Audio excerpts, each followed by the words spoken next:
Coffee and Cream on Hail Varsity Radio with Andrew Rogers and Damon Benning. Chris Holtman keeps him on the floor. Great pass and a slam by Reese. Oh, that was a jump ball. And look at this! We've seen so often, and credit Ohio State and credit Felix Akbara for that. Carey, meanwhile, gets a wide open look. He got fouled and count the bucket. So that is what Maryland needed. Carey provides it a chance at a 4-point play. That's a huge shot by Don Carey. And with 9.6 left, no whistle. And Miller's got it at the other end. Exclamation point for TCU. Sherman, rebound number 11 on the night, on the run, the lob to Kaluma. Birthday jam. The preseason favorite this year, and the champion, Shareek Mitchell, who's coming back next year, spinning inside for two. Which McDermott has cleaned off the bench over the last several minutes. Nowhere to go for Stoltzberg inside. He'll back it out. Osmani to Mitchell. 1 to shoot. Mitchell's 3 is good. Why not? The most threes in a game this year for the Jays. They've hit their 17th from range. As we welcome you in on Coffee and Cream on a thirst trap kind of Thursday. You always got to watch the trap game with ODB because that's especially when I don't have a babysitter. And today I do not have a babysitter. I have another playmate. Yeah, no, mom left the house without a babysitter. Yeah, as Andrew Rogers is on the mend. He has been fighting it. I'm going to give him his credit. He has been fighting that bad boy for about 3 weeks. Oh, just brutal. And I went through that stretch right around Christmas time where it's like, man, you just can't shake it. It's just like sitting in your chest and it's in your face, and you don't want to be that guy that's like, right? Yeah. It used to be socially acceptable to come to work sick. It is not. Hey, anymore. you're like a pariah now. People look at you sideways. People look at you like you're Typhoid Mary. They're like, what is happening? Get out of my face immediately. Like, I'm afraid to sneeze. Typhoid Mary. Oh, yeah, we're going there already. I'm like afraid to sneeze in public, which like a sneeze is a totally like involuntary thing, right? Yeah. Like somebody's like wearing perfume that catches your nose wrong and you sneeze. Yeah, you sneeze in public now, people are like, it's wild. So we're hoping that he's on the mend, but Ravi gracious enough to fill in. I'm like, wow, Thursday, not a Friday. We'll do our best, but not making any guarantee. Do our best to do what? Stay on the tracks? Yeah, we'll try. I mean, I didn't make any promises about staying on the tracks. Fantastic show today. We're going to get a lot smarter across the board. Mitch Sherman, super high IQ guy. He's at 8 o'clock. Brian Edwards at 8:45. And then the other really smart guy who's extremely funny, Michael Brunt. Will join us. In between there, we'll do a sports six-pack. That'll be brought to you by Zipline Brewery, which I think you'll enjoy. Okay.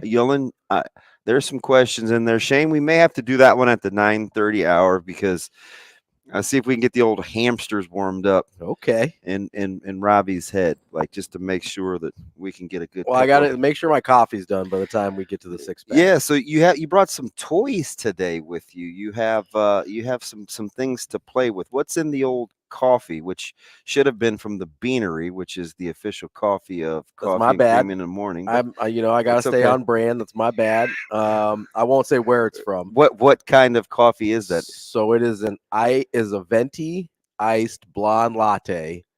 It's a lot of fancy almond stuff. Milk. Venti, is that just code for large? Venti is 20, so 20 ounces. Oh, I knew that. Yeah. Eins, five, or it's Italian. Uno, dos, tres, cuatro, cinco, seis, ocho, close. Siete, nueve, diez. Italian and Spanish are very close. similar. Yeah. They have a Latin root. Yes. I studied Diez Latin in high school. 20, 21, 22, yeah, 20. there you go. Yeah, I got you. So yeah, and then it's got some Splenda in there too. I don't Splenda. Yeah. That's the artificial sweetener. Yeah, because they don't have Sweet and Low. I like the little pink package usually, but they got Splenda instead of Sweet and Low. Are you? How is the managing of the insulin levels, the sugar levels with? So all of that, there's no sugar in there. That's why I go the almond milk, and that's why I go the Splenda. So we don't have to worry about the sugar. Substitute. And your body would know the difference right away. Immediately. I could honestly, whether it's like a diet soda versus regular soda or like artificial sweetener versus regular sweetener, I get like the first sip, I get like an instant nauseous feeling. Really? It's super weird. Like with regular soda, I can smell it before I even taste it. I'm like, that's not diet. But if I do take a sip, it's like an instant. That's why I don't like Coke Zero, because it tastes too much like Coke. That like my brain thinks it's bad. Soda's one of those things that I wish I consumed more so I could be a more of a participant in these debates, because they get pretty spirited. Yeah. And that's one of those low-key things that people have. You think wings and pizza are bad for like specific preferences? Soda's a monster. People get up in arms, and they don't understand, because I'm amphibious with my sodas. Amphibious. So I'll go Diet Coke. I'll go Diet Pepsi. Yeah. I'll have like runs on Diet Mountain Dew. Every once in a while I get crazy. I want like a Diet Orange soda. You know, just whatever. Yeah. But are you the guy that likes those machines where you get the choices and you can like make your own drinks? No, because I could stay at those for at least 5-6 minutes. I usually don't add like extra stuff to it. Like I don't like the vanillas. I don't like any of that. I just like my regular sodas. Blasphemer. I mean, to each their own. I'm not hating. It's just not for me. But no, but people get real up in arms because they're like, what do you mean you don't have a preference? I'm like, I like all diet soda. All diet sodas matter. I'm too soon for that. I'm sorry. I'm too early for that. I'll never forget the day somebody called you a liberal hack, and I was like, well, that seems kind of harsh. So first 5 minutes in, he hits us with all sodas matter. Diet sodas. All diet sodas. My bad. Will you put that in your window? Get a little sign. All diet sodas matter. It's just like a can with a bunch of different logos on it. Yeah. Yeah, I think we could make it work. You hack. And you brought Shane some tweets. I did, yeah. So my wife is a pastry chef, as many people know. I don't know how you do it. Well, she doesn't cook at home. Oh, okay. That's cool. That's the secret about chefs. None of them cook at home at all. I'm watching the Tournament of Champions on Food Network. Okay. And they say that a lot. Did you watch The Bear? The Bear on Hulu? No. So it's this show about this like gourmet chef. Oh yeah, and he goes back home to run the diner because something's wrong with his family. Italian beef. Yeah. His family's like Italian beef, whatever. There's an episode of that where he goes home and just like makes himself a peanut butter and jelly sandwich. That's how chefs eat at home. They make themselves the simplest, lowest mental energy thing they can. Like I cannot tell you the number of times my wife comes home and just eats green beans out of a can. It's the most disgusting thing in the world. Wowzer. I think I'm traumatized. It's horrifying. I'll just come home and she's just like sitting there watching TV, eating green beans out of a can. I was like, are you okay? Did something happen to you? And she's like, no, I was just hungry. You seem very hurt right now. Like by the time they get home, they are done cooking. Green beans out of a can. Yeah, I don't know. I was like, you probably shouldn't have started that in the first segment. That may eat me up for I was like, by choice? Like, no, do you need loves it. She loves it. Really? She like goes out of her way to eat green beans in a can. Yeah. Man, I had to get one of my players' groceries the other day, and even I didn't even get him green beans in a can. Well, no, because you probably like him. You're probably not trying to hurt him like that. Yeah, he doesn't strike me as a green bean out of a can. No, I asked her. I was like, babe, do you need help? Should we have you talk to someone? Do you need some therapy? And here? I guess I can talk. About 3 weeks ago, I had kipper snacks out of the can. What is a kipper snack? Just like smoked herring. It's basically sardines. No, she'll do stuff like that too. She has. I thought it was fantastic. She'll do like these little oysters. The grossest thing she'll do is she'll make herself like a little tuna salad type thing. She'll throw like peas in with some like mayo and canned tuna, and I'm just like, I'm all the way out on this. Yeah. I was like, there's a lot of people that do that. I was like, a lot of people that look like who? Well, what? I mean, like 5'1", 5'7". Like, yeah, I don't know a lot of people that do that.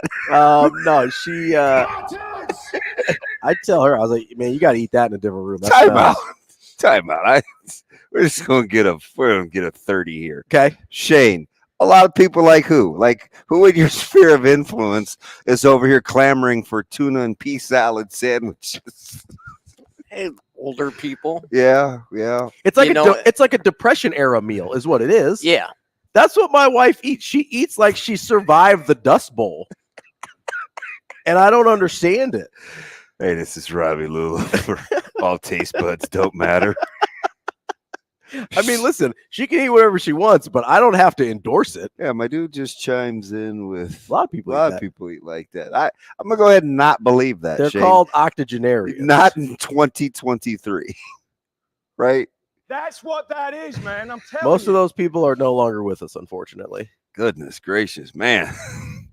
Peas. Yeah, it's wild. Yeah. I'm like, I need you to eat that in a different room. I'm getting some vapors over here. Same type of people that make like goulash and stuff, Shane. Now goulash isn't bad. You can make a good goulash.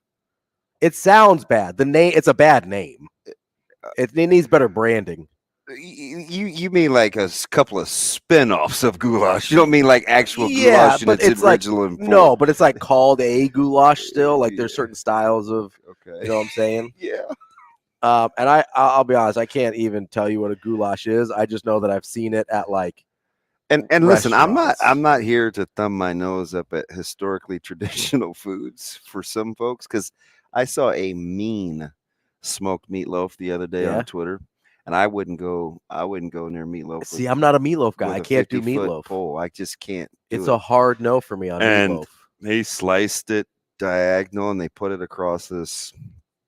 I believe it was a focaccia bun, and it had. Why do you need a bun for meatloaf? There's already bread in there. Because it was a sandwich. Meatloaf sandwich? That's just Smoked. like bread and bread and bread. He didn't put the lid. He didn't put the top on it. Oh, so it was like open. And had some of this drizzle, and he made it look appealing. Yeah, I don't do meatloaf. That's a no for me. Yeah, hard. Just immediately no. Hard no for me as well. Can't do it. Yeah. So hopefully that's not a microcosm of how this thing goes, but there'll be a lot of random sidebar conversations. Meatloaf isn't that bad. Because we didn't even get to what the cookie. Shane. Oh yeah, we didn't get to. You're picking up where you left off yesterday on Monday. Do you just want to stay in the doghouse, or do you, or are we gonna be cool?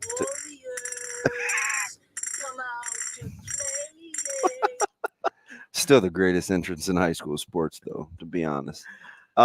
We didn't get to the puff pastry. So they are cannoli cookies. So they're a lot of the flavors of a cannoli. Aren't those the ones that usually look like a ho-ho but without chocolate? Aren't they usually long? Yeah, so it's a similar type of like pastry, but made into a cookie, and then there's like the cream filling is kind of part of the cookie there. Just she gets a point for creativity. Oh yeah, Shane took a bite of one and he goes, "These are fantastic." Yeah, she does some like wild stuff. Like it smells real. I have a very strong sense of smell. You took the lid off. It smells like. Yeah, I almost felt like I could smell like butter. That's probably true. You know what I mean? There's going to be a boatload of butter in those cannoli cookies. Yeah. Say that out loud. I know. I keep wanting to say creme brulee cookies because she's made those too, and those are really, really good. She also makes these little like creme brulee little cream puffs that are fantastic. Pop them like they're like little, just like little one biters. That's my only complaint is sometimes the stuff is like so rich. It's like I can do like one bite and then I need to tap out. Yeah, that would be me. Tap out. Tap out. Much like Georgetown last night. Man. The cookies are fantastic. Am I going to be going home and eating like cans of green beans after this? I don't think so. You know how good those cookies are. He's actually eating. Yes, he's actually eating on air. Over there looking like Cheeky Charles off the garbage pail kids. No, I don't think you can catch the green beans in a can virus, whatever that is. Whatever gene makes you eat. Shane, do you own a can opener? Yes. Oh. We had to go like back the and get the one more handheld conventional one. Can opener. Yeah, because I could not figure out the fancy one, the Pampered Chef can opener. Although after you're done with it and somebody like does it for you and shows you how, and you just remove the lid. It's with really no sharp nice. edges. Yeah, it's pretty legit. Yeah, I saw some people doing that with their pop cans. It was on an advertisement. Oh, where they just put the ice like in their canned drink. That's never occurred and to it me. takes the lid off. I'm like, it kind of defeats the purpose. Yeah, I'm okay without that. I think. I don't want to drink out of aluminum either. No. Well, I mean, you gotta do what you gotta do. Yeah, how bad is that basketball team though? You know, the funny thing about Georgetown is, and we were talking about this when we were coming in, their talent's pretty good. Yeah, I would kind of agree with that. That's not a terrible roster. Not for as poor as they play. That's what I'm saying. Like, I'm not saying they're a Final Four roster, but that is certainly a 500 roster at the worst. Primo Spears can play. I think you take Wahad. You take Cutis. Brandon Murray's solid. Yeah. Jay Heath can be like a useful rotation player in the Big East. They've got dudes that can play at this level. I mean, you saw Primo Spears last night with no help and nothing resembling an offense. My man is shooting that thing. He is, man. If I were, honestly, I'll give him credit. If I were Primo Spears last night, I'd have taken 38 shots. He took a little less than that. Yeah, I think he was took at 17. Which to his credit, it had gone up every time I even thought I saw the rim. Well, he's got to be tops in the scouting report, right? And that roster looked a little. Well, the starting lineup looked a little different than it did when they were in DC, and Creighton had a much easier time of it, boy. And your guy, how fitting is this that you get to host on the morning after your guy Trey Alexander goes bananas, just goes ham? Yeah, like is that like your J crush? Yeah, I mean, I think so. He's the guy that I appreciate his game the most. Mm-hmm. I think is how I would put it, because I mean, he did score 25 points on 11 shots. That's pretty efficient. I don't know how familiar you are with basketball analytics, but that's a good number there. That'll get it done. No, go ahead. Yeah, that's pretty good. That's not bad. When you go 7 for 10 from 3, I don't think he made a 2-point field goal until the second half. Yeah, it wasn't. He made the little driving in the paint. layup. Yeah. He should have had another one they call a travel on in the first half, but yeah, did it look like he was every damn shuffling? I mean, a little. Just it was a smidge. I've seen worse. Well, that's the thing is, you see worse that doesn't get called. You know, my favorite is when people switch pivot feet when they get trapped in the post. You know, those little guards that ultimately will spin and try to give you their back. These guys are forever just switching pivots, and nobody says anything. Like there's like, no, we're cool here. You can't. It's like if a big man did that, you call a travel immediately. Did you lose your mind at any point last night, considering that it is 19-1? Georgetown didn't score their first field goal until almost right at the 12-minute mark. Yeah, it was like right at 12 minutes. So I was like, yeah, this is going to be one of those games. But were you thinking to yourself, ooh, Kalk's got like 7 of the first 10. He's off to a huge night. Because you look at his stat line when it was over, he still was the same. It looked like game. Wash, rinse, repeat. He got off to the fantastic start. Still only 5 of 8. Mm-hmm. He did get to the free throw line a few times, so that helps out in terms of shot a 3. He did shoot a 3. The fans were begging him to shoot a 3. Yeah. Well, he shoots 25% on the year, which isn't horrible. I mean, it's for a big. It's like one of those pitchers. But he's no Dixon. Too soon. Hashtag too soon. You still mad? I'm not mad. I was just. How about them maybe not even being in the tournament though? Nova? Yeah. Oh, I don't think they are in the tournament. Well, they have to win the Big East to make the tournament. Yeah, we may try to throw that in our 6-pack. We got some questions later on in our 6-pack brought to you by Zipline Brewery. I would not be surprised if they win the Big East tournament. I wouldn't at all. Nova? Yeah. Huh. They're playing good basketball right now, and when they're healthy, they're as good as anybody in the league. Yeah. I don't think that's shocking. What I did find shocking was how quickly Georgetown rolled over last night. So I was sitting directly behind the Georgetown bench, like 2 rows. Like it was the Georgetown bench. Well, you know, I know people. I was the Georgetown bench. It was their traveling party, and then it was me. Yeah. And so I could see every body language. Did people confuse you as a student that traveled over from Georgetown? They did the DC area. They did not. Have you seen the bulk of their student population? I have. Yeah. Don't be offended. Well, you know, I'm gonna pretend like we're still friends, DB. For the sake of the show, we got. Hey man, all sodas matter. All diet sodas matter. No, it was. I can't believe I said that, but oh well. I can't, like, first, there's a couple things I took away. I can't believe how little coaching that Patrick Ewing does. They totally all the way checked out. They were down 19-0, and he didn't yell. Had they once. gone to the foul line yet? Because they were getting ready to get one. Yes, which honestly, the 19-1 is actually more embarrassing than 19-0. Low key. It's like, yeah, we got fouled. We couldn't even do that right. Man. Like the 19-1, I was like, that's more embarrassing. That's bad. So at what point did you worry on whether people would stick around for senior night? Oh, they didn't. Oh, how could you? You're getting drubbed. The main entertainment was going to be, could you touch Ben Franklin? Like, yeah. I wanted two things. I was in the second half, and I'm like, I want them to win by 40, which they did. Thank you, Sam Osmani, for that last three. Appreciate you. And then I wanted 100, where Ben Stolzberg missing that second free throw kind of hosed me on the 100, but I did get my 40 burger. You mad at Gentle Ben? I mean, I'm not thrilled, if I'm being honest. But so, I know we're kind of joking, and it was a weird, I think only half the teams, there were maybe 9 or 10 top 25 games last night, and only the higher ranked team won in half the game. So it was a weird night of. It was. I mean, Alabama comes back from like 17 down. That was a weird. Everything that happened. What is Ohio State doing? All of a sudden, they look like a good basketball team, and Maryland was moving in the right direction. Yeah, Maryland had been playing good ball, and then all of a sudden, last night happens. Who did we have this kind? Maybe it was off air, like over text or phone or something, but. Maybe people forget we do talk sometimes. Georgetown's a good job, right? Yes. Well, I think so. Georgetown's a good job. So here's my only hesitation there. I don't know what their infrastructure looks like in the athletic department. Like, I was really confident that Nebraska was a good job because I know what their infrastructure looks like for football. Yeah. I think it's an okay basketball job too, but it's a football school, obviously. But I know, okay, the NIL is in line. The resources are there. The facilities are there. The fan support's there.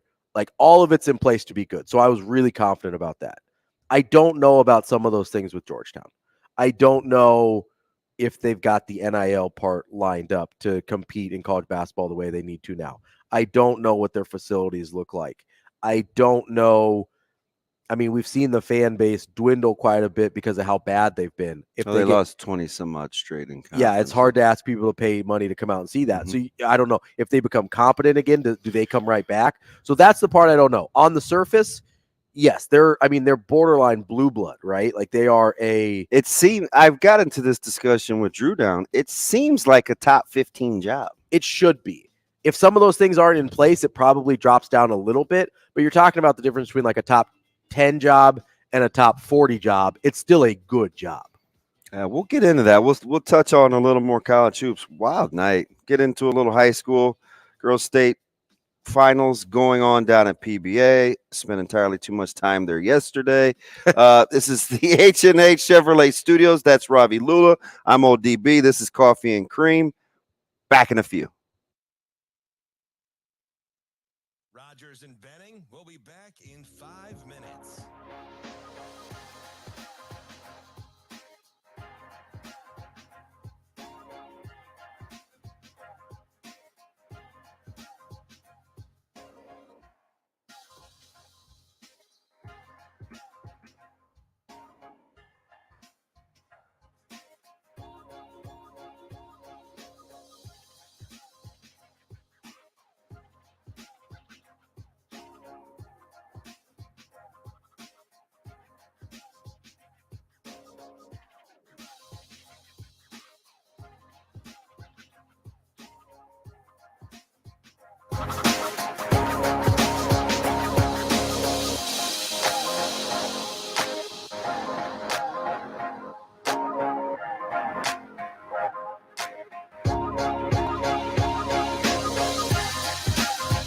Rogers and Benning will be back in 4 minutes.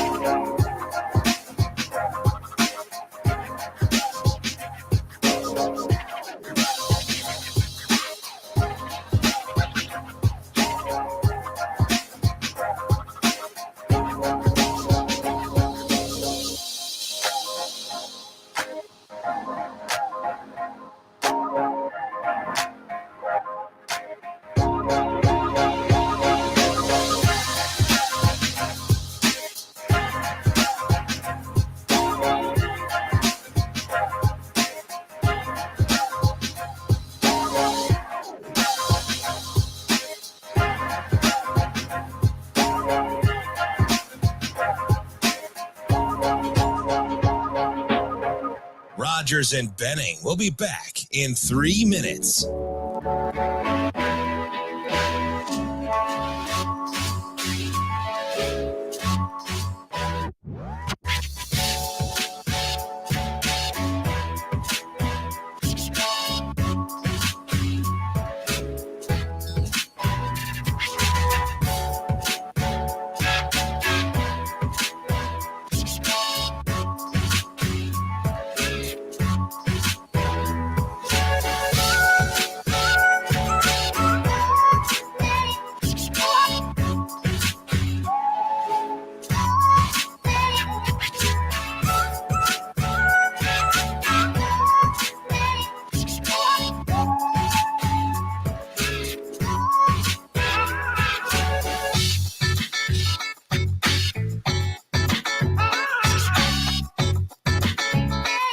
Rogers and Benning will be back in 2 minutes.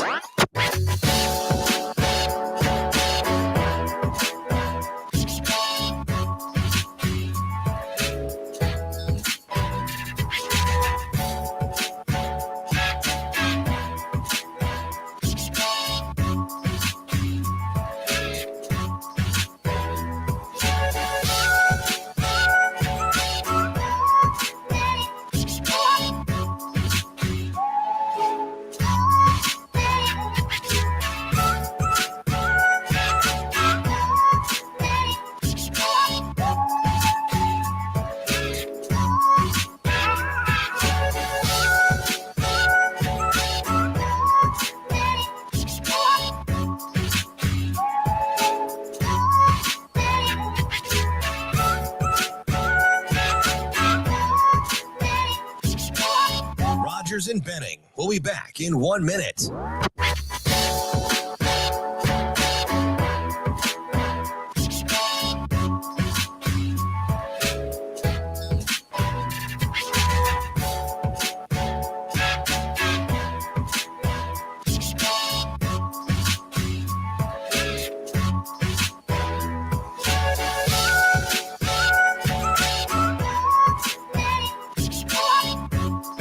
Rogers and Benning will be back in 30 seconds.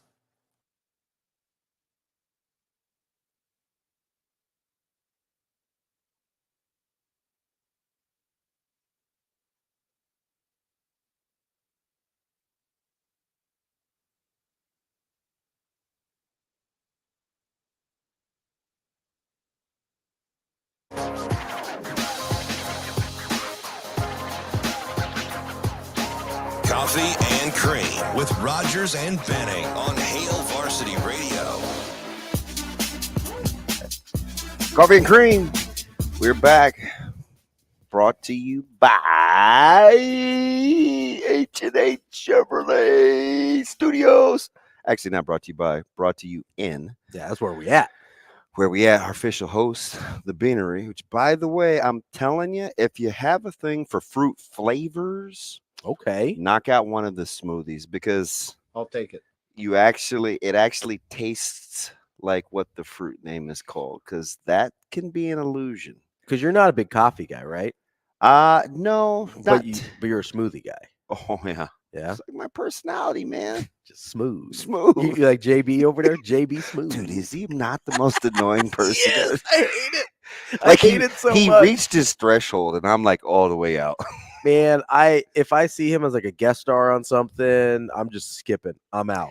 I feel bad because I'm super picky and OCD, a little annoying sometimes. It's like the sound of his voice. I can't say it's literally, and it's always the same. Yeah. No, I'm not gonna do it. But I'm not gonna do it. I start going into impersonations. The next thing you know, Shane has audio and he plays them later to. Yeah, JB as in like J. No, the comedian JB Smooth, tall, angular gentleman, bald, clean shaven head, a lot of teeth. Yeah. A lot of teeth. Lot of teeth. He is because we know a lot of the African American persuasion. We know a lot of JBs. That's why I just wanted a little. Yes, we do. No, this is one of my favorites. Shout out to my man in Bellevue, Washington, John Bostic. Okay, there we go. Man, he's a dude. You talk about crossover game. Woo! Legend, John Bostic. Hey, so where are you? So we watched Xavier in Providence last night. Yep. Some did. You were probably getting your libations on, blending in with the Georgetown travel party. Oh, I was I was doing a little pregame show. So a couple of the guys that they were panning to the in the crowd, it appeared to be a nice libations. It was because most of the clear plastic glasses had a lime in them and not beer. I was like, oh, that's what we're on tonight, Jays fans. Well, that's the nice thing about a Jays crowd is you do have your beer contingent, but there's a lot of cocktails. Yeah, a lot of cocktails at a Jays game. I don't know if I would again. You're like, come on, man, grow up, DB. You're too insecure. But again, youngest of 5, I am a Pisces. I don't know if I would just be slamming cocktails knowing I would be on television sightline. That's fair. Do you know what I mean? That's a total DB thing. It probably is, but I think it's not an unreasonable concern to have. It is certainly not a concern most Jays fans have. Yeah, so I had super good seats with my man AC, and I was very cognizant.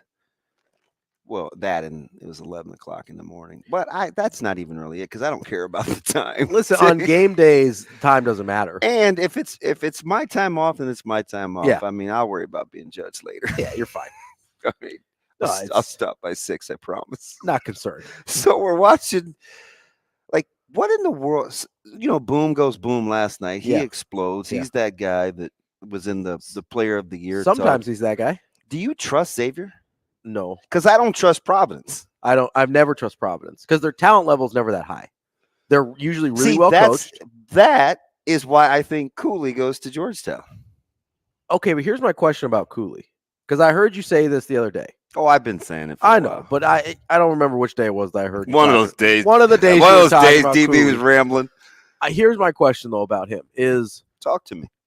Does he not get guys at Providence because he can't get guys at Providence, or are these the types of guys he wants to coach? Because that matters. I'd have to ask Ed. It's a fantastic question. Because we had that issue. Great question. You kind of saw a little bit with Dana Altman, right, when he was about to leave. And do you know where that? So I'll let you get back to this. Okay. Do you know why he gets criticized for that, Wow. or why he gets that? It's not even a criticism yet because I don't think you were going there. It's what he tried to do late in his career. So then we automatically went back to guys that he typically coaches. If we wouldn't have went through the P. Allen Stinnett stuff and all of that. Listen, I'm a P. Allen stan. I love P. Allen. Do you know what I mean? Like, I think we looked at those last couple of years and we're like, oh, he tried to be something he's not. But I just think some of those guys, it just wasn't a great fit all the time. Right. Doesn't mean that he's looking for Jimmy Chitwood. Sure. What my point Although was, Chitwood had game. He did. He could shoot it. I like a shooter. You know me. Shooter gonna shoot.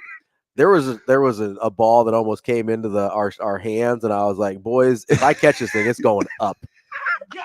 Never saw. I want to see what a jump shot looks like on a guy that has about a 51-inch wingspan. Like, what does that look like? It's a little more short than it used to be. The stroke is a little shorter since I bulked up a little bit. Hey, so like if you're at combines, which we may get into, and they're like, no, so my arms are pretty long for my height. It's just that, the shoulders restrict movement a little bit. Yeah. You don't have the range of motion I used to. You have some Spaldings for shoulder joints. So maybe Dana Altman's not a good example. Jay Wright's a good example.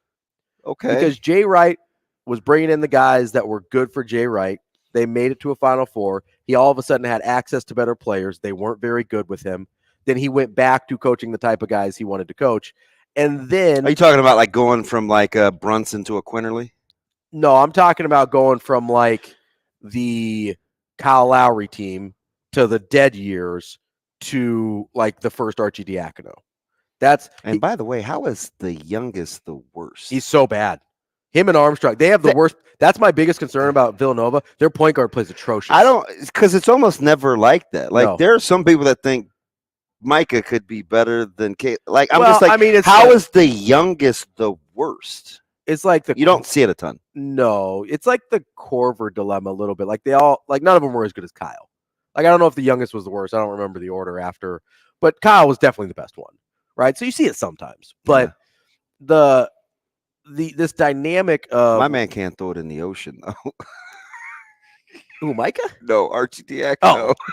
I thought I was like, man, you just really go after your kid. He's nice. I'll give it to him. I thought you were just like Micah can't shoot it. That little dude has hoop game. He's just waiting to grow. Archie Agnew can't throw it in the ocean. Armstrong can't throw it in the ocean. Like the big concern with Villanova is their point guard play, and maybe they just say, hey, Justin Moore, you're gonna play point guard, and that's fine. So are we gonna act like Creighton just didn't let Nova do what they did to them without Daniels and Moore going off? I mean, they were screeners. They scored like 14 points between them, and they dusted the Jays off. That's kind of a big deal in my opinion. When Dixon goes for 30, you've got some leeway with other guys. Hey, bro, he dropped 20 on Creighton the first time they played. He did. My issue with Creighton is the way they defended Villanova. Well, that's a problem. And because anytime. So what if you don't play against these traditional bigs? Like, what are you gonna? You have two options. Okay. Are we gonna talk drop coverage here? No, I'm talking zone.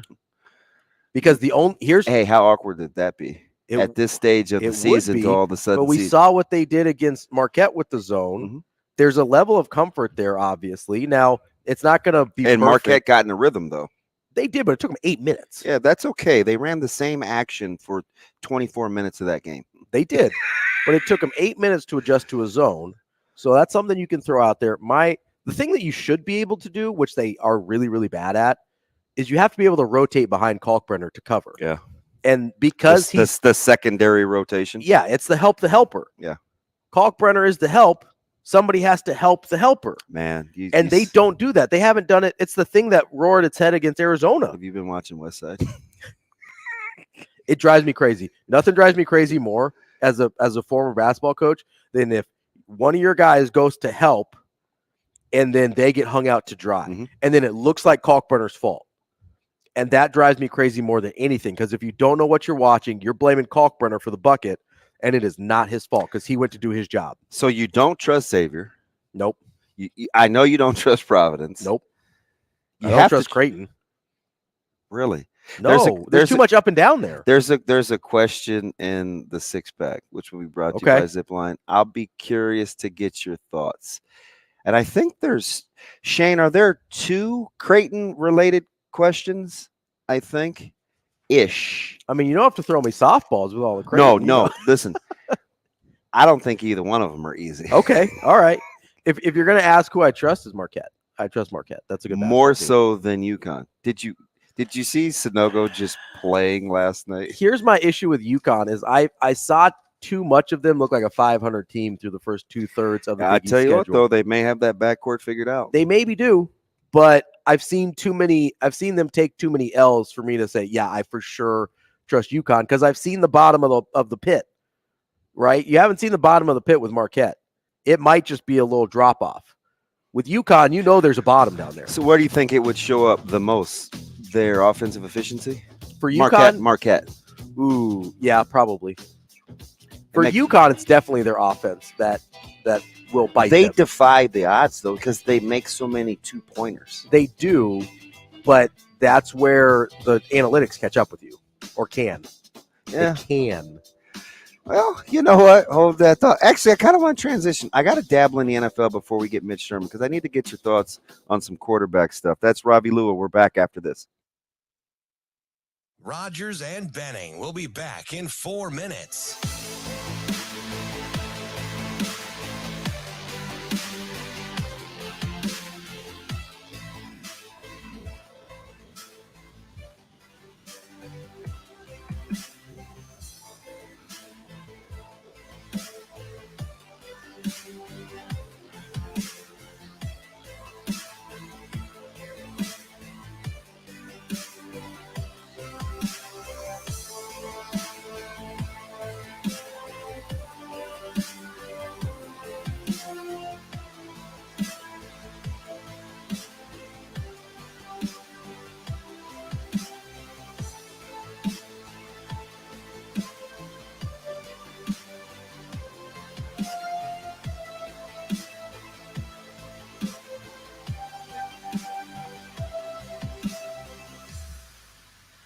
Rogers and Benning will be back in 3 minutes.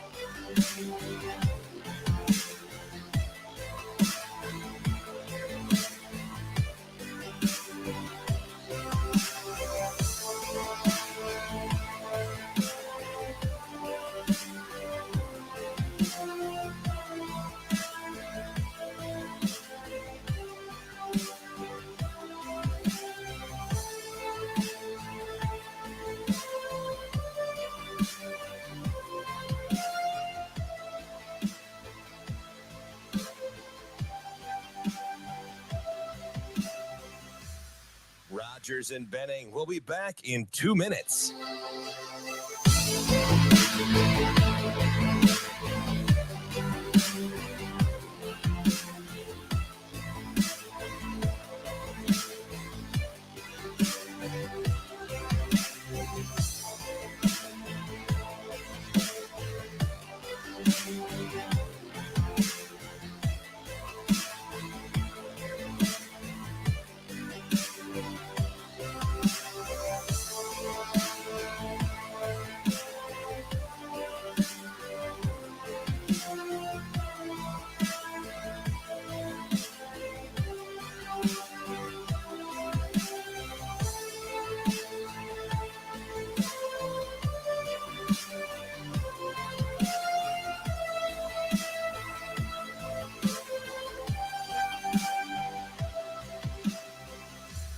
Rogers and Benning will be back in 1 minute.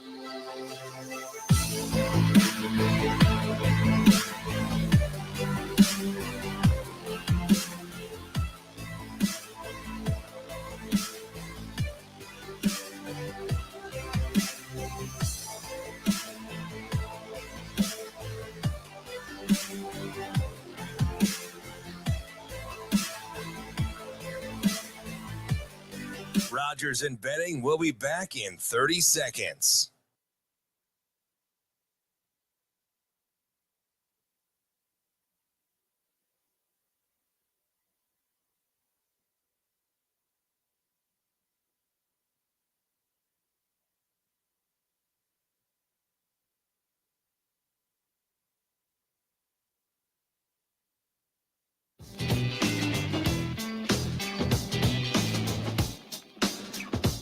Coffee and Cream with Rogers and Benning on Hail Varsity Radio. All right, quarterback.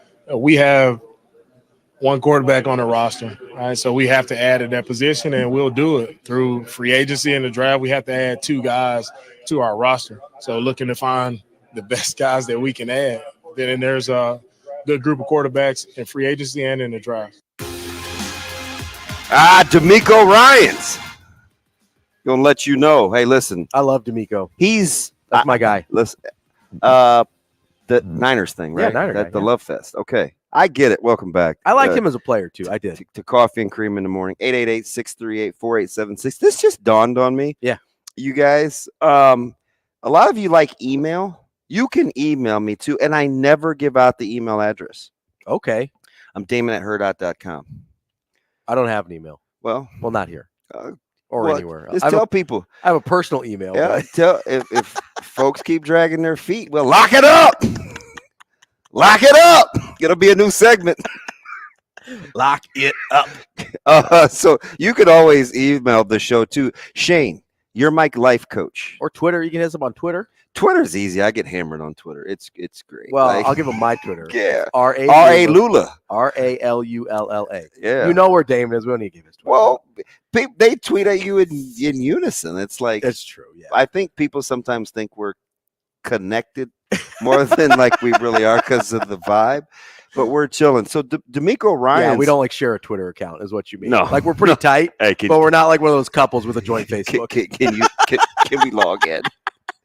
We should get a joint Facebook page. By the way, do you know I will never make that plunge? Oh, never. I just cannot do Facebook. Oh, I thought you meant having like the joint page with your wife. Never. That's I'll different. Never do that either. There's like Facebook is one thing. Being like we have a joint page is a total other thing. I mean, good on. Hey, listen, no judgment here. Listen, if that's what works for you, it's not for me. Yeah. Hard no. You can't be representing me eating green beans out of a can, lady. No, but you're like, that's gonna stick with me. But not near as traumatizing as Shane saying he's on the tuna and pea game. A lot of people eat that. A lot of people. That's totally on you. So D'Amico Ryans, I thought, had it right. Even right after he was announced as the Texans' new coach. Mm-hmm. My man was like, hey, listen, the quarterback position is just one spot. We need to make sure that all our spots on our roster are good enough to support quarterback play. And I'm like, spoken like a guy that's watched 3.5 different quarterbacks of his last team be functional and win games. Yeah, I mean, even your knockoffs of the knockoffs in the last 4 years in San Francisco have been functional. Yeah, I mean, more than functional, right? Like, there's so D'Amico Ryans comes from the school of build around the quarterback. Well, so I think the thing that people make a mistake with quarterbacks isn't overemphasizing their importance, because they are that important, right? I mean, if you've got Patrick Mahomes or Joe Burrow or one of those dudes, By the way, why was there another Joe Burrow article the other day? Dude, because people can't help themselves. Dude, I'm like, it's do like we not know the story? It's late February, early March. People are like, hey, I wonder if we can find anything new about how Joe Burrow didn't come to Nebraska. I'm like, come the it's like, guys, flip on. I need you guys to be a little more creative with your content. Man. So did you shed a tear like when D'Amico left, or you knew it was inevitable? I knew it was inevitable. I was hoping he had a better landing spot than Houston. I know that he likes Houston because of his playing days and that kind of thing. I don't think that's a well-run organization, so I was a little bummed out for him there. But it seemed like he had his options, and that was his choice. So whatever you want, D'Amico, that's cool. I assumed he was leaving. Winnable division, though. Winnable division, but man, although I don't know if Jacksonville's going anywhere. That's a tough front office situation. So they've been dysfunctional. So when a guy takes a job or a gal takes a job like that, you have to figure, what you're getting yourself into. I hope so. I hope they do.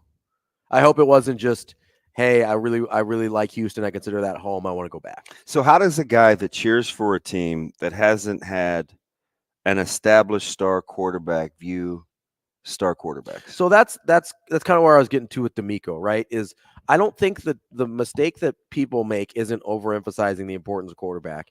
It's taking a chance on a guy that isn't one of those dudes, right? People talk themselves into guys that are never going to be those dudes. Richardson, Levis. I mean, Richardson's the one that I'm struggling with a lot right now. I agree with Levis too. I watched a knockdown drag out on a talk show 2 days ago. Yeah. Over the Levis Richardson debate. And weird, it somehow at the end of the day boiled down to race. I was like, so I look at this whole draft class and I'm like, I don't know if any of these guys are dudes. I don't. I think some of them. Pardon? Yeah. I mean, any of them? Well, listen, there's I like Bryce Young. But he's an elite talent. But I worry about his size. Oh, you don't say. I worry. That sounds like a question in the six-pack. I worry about his ability to stay healthy, the way he plays. Like, listen, the talent, not a question for me, but availability is part of the equation, right? That's part of the reason, we revere some of these guys that are just always available. They're always there. They're always healthy. As if I'm not working. But I love my family. After the first two guys, I'm not sold on anybody. So who are your first two? Stroud and Young. Who do you like between Stroud and Young? I like Young's game better. I like Stroud's body better. So is Stroud a victim of his own school's success? Absolutely. Yeah. So do you know, it's weird on the high school level, do you know who gets some of that? Who? Bubby West. Yeah.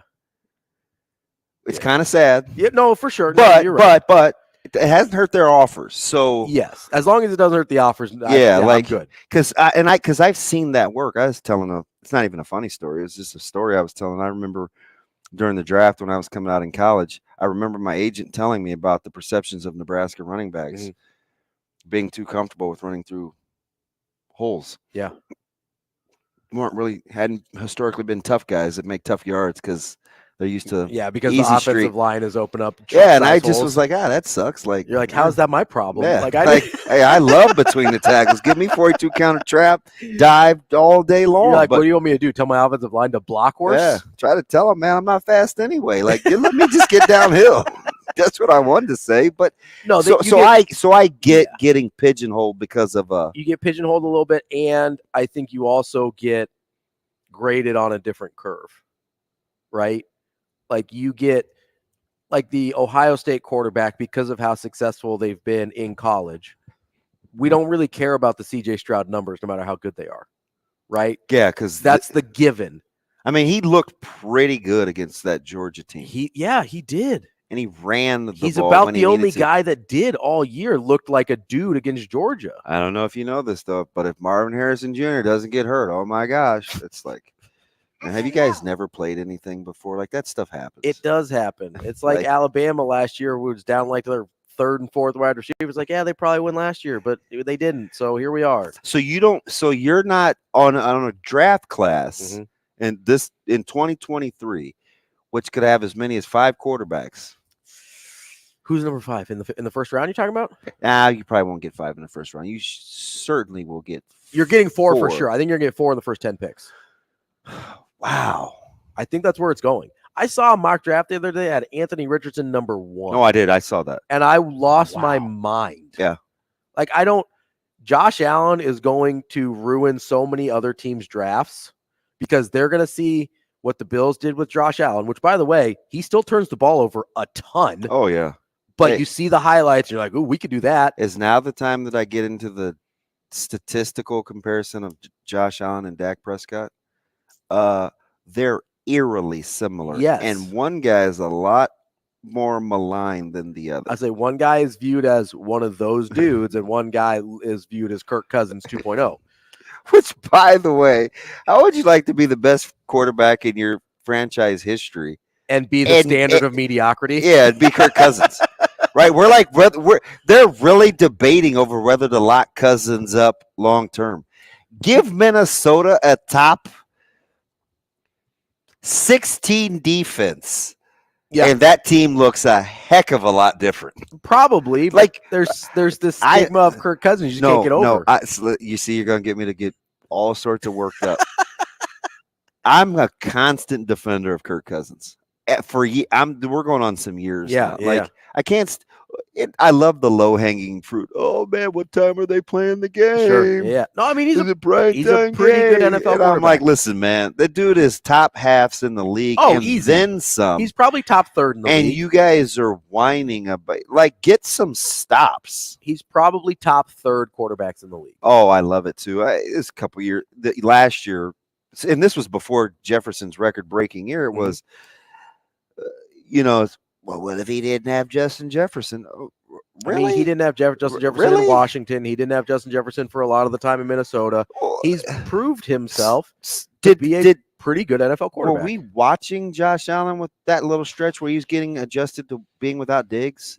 Or Kyler Murray without D-Hop? Kyler Murray anytime, basically. I mean, what do you have against little quarterbacks? It's not anything against him. I don't have a problem with Kyler Murray because of his size. I just don't like Kyler Murray. I don't know how good he is.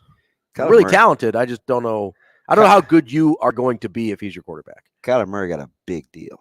He did get a big deal. Kyler Murray apparently made the right decision between baseball and football. I would have been a little uncomfy. No, Shane. Tell Doc it was a big deal. It was. By the way, how you selfish? You're going to tell me no. Do you watch Doc Sadler on Twitter? I do not. No. Dude, is he pretty funny? Doc Sadler is like Ed Foley on steroids. Just old guy who doesn't care. Constantly eating good meals, yucking it up. The people love him. Doc is wild. He's living his best life. Yes, he is. Take a quick break. We're going to get Mitch Sherman next, which the show's going to get a whole lot smarter. So if you were waiting for some guys to up the IQ content, don't turn that dial. Mitch Sherman up next. Rogers and Benning will be back in 4 minutes.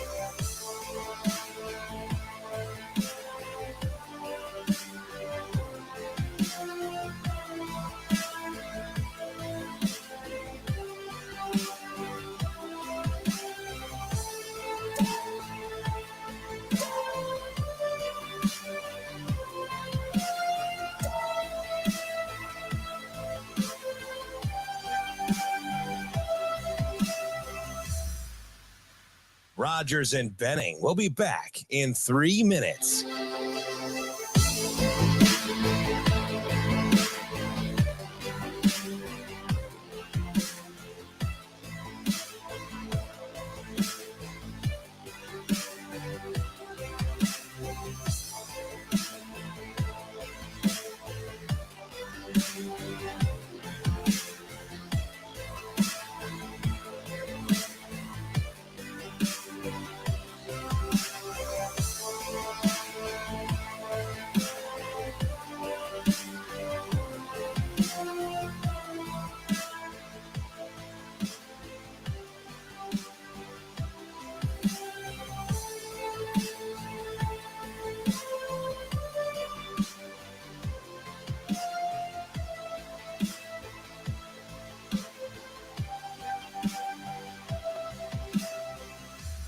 Rogers and Benning will be back in 2 minutes.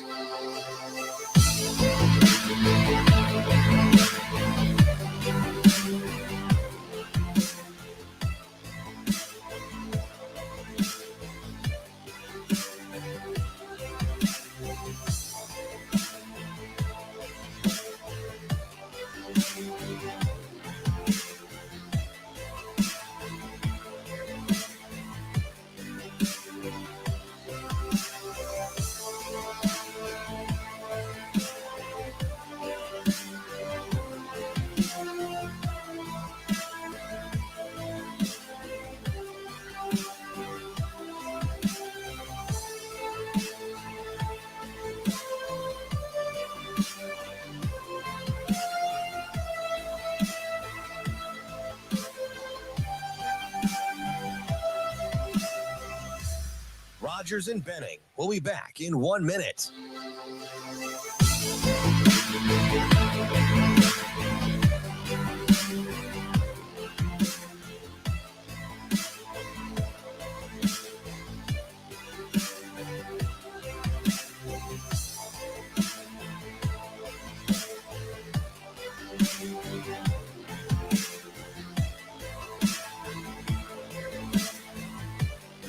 Rogers and Benning will be back in 30 seconds.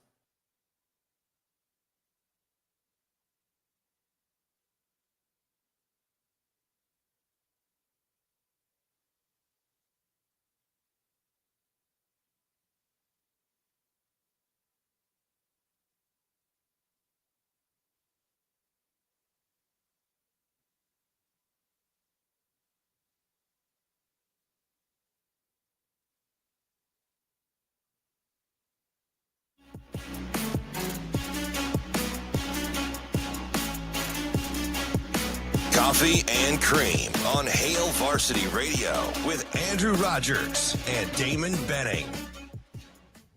Welcome back. Coffee and Cream going up on a thirst trap kind of Thursday, live from the H&H studio. My main man, Ravi Lulla, filling in for Andrew Rogers. 8 o'clock, straight up. Let's do it. It's my Paula Abdul moment, because you have such hard outs. Yeah. It's easy to stay on clock or you get cut off. That's true. Yeah. Which enables us to stay on time with our peers like Mitch Sherman, who's covering Nebraska for The Athletic. Fantastic. And apparently we're going to raise our IQ level. Mitch, good morning. How are you? Good morning, Damon, Robbie. How are you guys? We're hanging in there, in there. Mitch, let me ask you something. So I'm watching this kind of Nebraska basketball season unfold, and I'm not going to throw you such a curveball, but philosophically, I'm watching this Nebraska season unfold, and Michigan State happens, and they have a really bad 11-minute stretch, and Michigan State goes bananas, the story we know. And then all of a sudden it's like, oh, man, how's Coach Hoiberg going to put together the roster next year? Is it plug and play, or are we just filling in a couple of holes? Meanwhile, they still got to go to Iowa City. We still got a Big Ten tournament. How did it change so fast in 24 hours when on Monday it was, how many do they have to win to get into serious consideration for a tourney bid? Like, is that an us problem?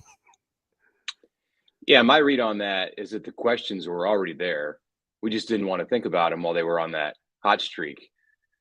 We wanted to think about what would happen if Nebraska could have beaten Michigan State, and for a half in that game, it looked like that was going to happen, or at least a real possibility. And then, you go from there, and maybe you have a chance at Iowa. Maybe you have a chance to win a few games in the Big Ten tournament. And those things are still out there. But ultimately, those questions would have come to light about next season. And, okay, how do you do this without Sam Griesel and Derek Walker and maybe Keisei Tominaga? And they would have been hard questions to answer, at least until we see the results of what Nebraska can get out of the transfer portal and the decision from Keisei. But while that run was going, and Nebraska was one of the hottest teams in the country, man, I saw a statistic on, I wish I knew the source of it, but it was about the hottest teams in the month of February. And it was like Kansas, a list of blue bloods, and then Nebraska at the bottom. And that's just not a place that Nebraska's used to being in basketball or in football right now. And there wasn't a reason. We weren't motivated to talk about the holes that Fred Hoiberg had to fill while that fun was happening. And of course, it ended in the second half on Tuesday night. Mitch, what kind of level of confidence do you have in Nebraska's ability to build on this, whether it's in terms of rebuilding the roster with all the guys you mentioned probably gone, or even just continuing the culture that finally seemed to sink in this year? Is this something like, what is translatable from this year moving forward, since a lot of the key pieces aren't? Well, I don't claim to, know the ins and outs of the roster with basketball like I do for football. I mean, I cover it just a little. Wrote a story last week about Hoiberg and talked to Sam, and I was at the game on Tuesday night, and I'll say I was really impressed with Jamarcus Lawrence. First time I've seen him up close and in person, and as a freshman, he gives me hope that Nebraska can build around him and some other young guys in the program. And then we know how basketball works. I know people don't want to hear that it's a rebuild every season, and that's the way it's been for Fred Hoiberg, and you feel like you're going back to square one. It doesn't need to be square one. There are some pieces they can build around, but I think you have hope because of how much you do have the ability to bring people in. And, while Dylan Raiola was getting all the attention at PBA last weekend, there was a basketball recruit who was, nearly as heralded as Raiola in his own sport, a 7'2" prospect. And maybe Nebraska doesn't get him. I don't know what's going on with John Bowl and his recruitment, because I haven't written about that. But just the fact that they're in on guys like that gives me some confidence that Fred is going to be able to restock this roster, whether it's through retaining players, the transfer portal or recruiting. So I think there is hope. He does know how to build a roster. That's never really been the question with Fred Hoiberg. He can build a roster. It's putting a team together that plays like this one showed us at times this year. Mitch, let me ask you something. With, volleyball, Coach Cook's seen the influx of having some transfers and have Nebraska be a destination spot. He's also had some players leave Nebraska because of the competitive environment and find another destination spot. Real bold, not afraid to carry 40 and let the competition sort it out. Nebraska basketball kind of plugging and playing, rebuilding on the fly like college basketball does. Football, 40 new faces. That's over almost 80 in the past 2 off seasons of the previous staff combined with Coach Rule. Is Nebraska have they gone from the model of consistency to better figure out how to play the game? It sort of looks that way right now, but, I don't think that's the goal. I don't think Trev Alberts wants his programs to be a place where, you're just bringing in mercenaries to run things. There's a balance that you have to strike there. And certainly John Cook, like with everything else that he does with his volleyball program, he's shown how that can work. Still, the heart and soul of his program, the core of his program, are the players that he's recruited out of high school. And you see that now with the team that, that he had this year. And he brings in a transfer from Florida, I believe, Merritt Beeson, this offseason to fill a hole that Nebraska had. Nebraska lost a key player in Whitney Lonstein. And so there you go. You find a replacement. That's, I think what the the hope is, the vision is for football and basketball is to use the portal in the way that John Cook has done it. And he's brought in some outstanding players. He's embraced transfer culture in college sports, and Nebraska's lost some players. That's the way it's going to be. But no, you don't want it all, of course. I mean, that's fairly obvious. You don't want it all to come out of the portal. Sometimes it seems that way in basketball more than any sport, but it's getting that way in football. But you need to have that base of your roster, the core, coming from your own recruiting efforts. It's interesting to look at the combine, the NFL combine, which is just getting started now with the player workouts in Indy. And, a year ago, Nebraska had 4 guys at the combine. They were all recruited to the school out of high school, 2 by Riley and 2 by Frost. And this year, and this is just a one-off, I don't expect that it's going to be this way, but all 3 of the guys who were there came via the portal. And there's nobody at the combine for Nebraska this year who was recruited to Lincoln by a Nebraska coach out of high school. You can argue that maybe Garrett Nelson should be there, but I saw a list from some NFL personnel people who had the top 15 or 20 combine snubs, and he wasn't on it. So maybe he should have been on that list. I think he can be an NFL player, and I'd be curious what you think, Damon. But the fact is, the 3 guys who were there, Travis Vokalek, O'Shawn Mathis, and Trey Palmer, they all came to Nebraska via the portal. Real quick, and because I know you want to talk to everybody once, Mitch. I'll just say this, Mitch.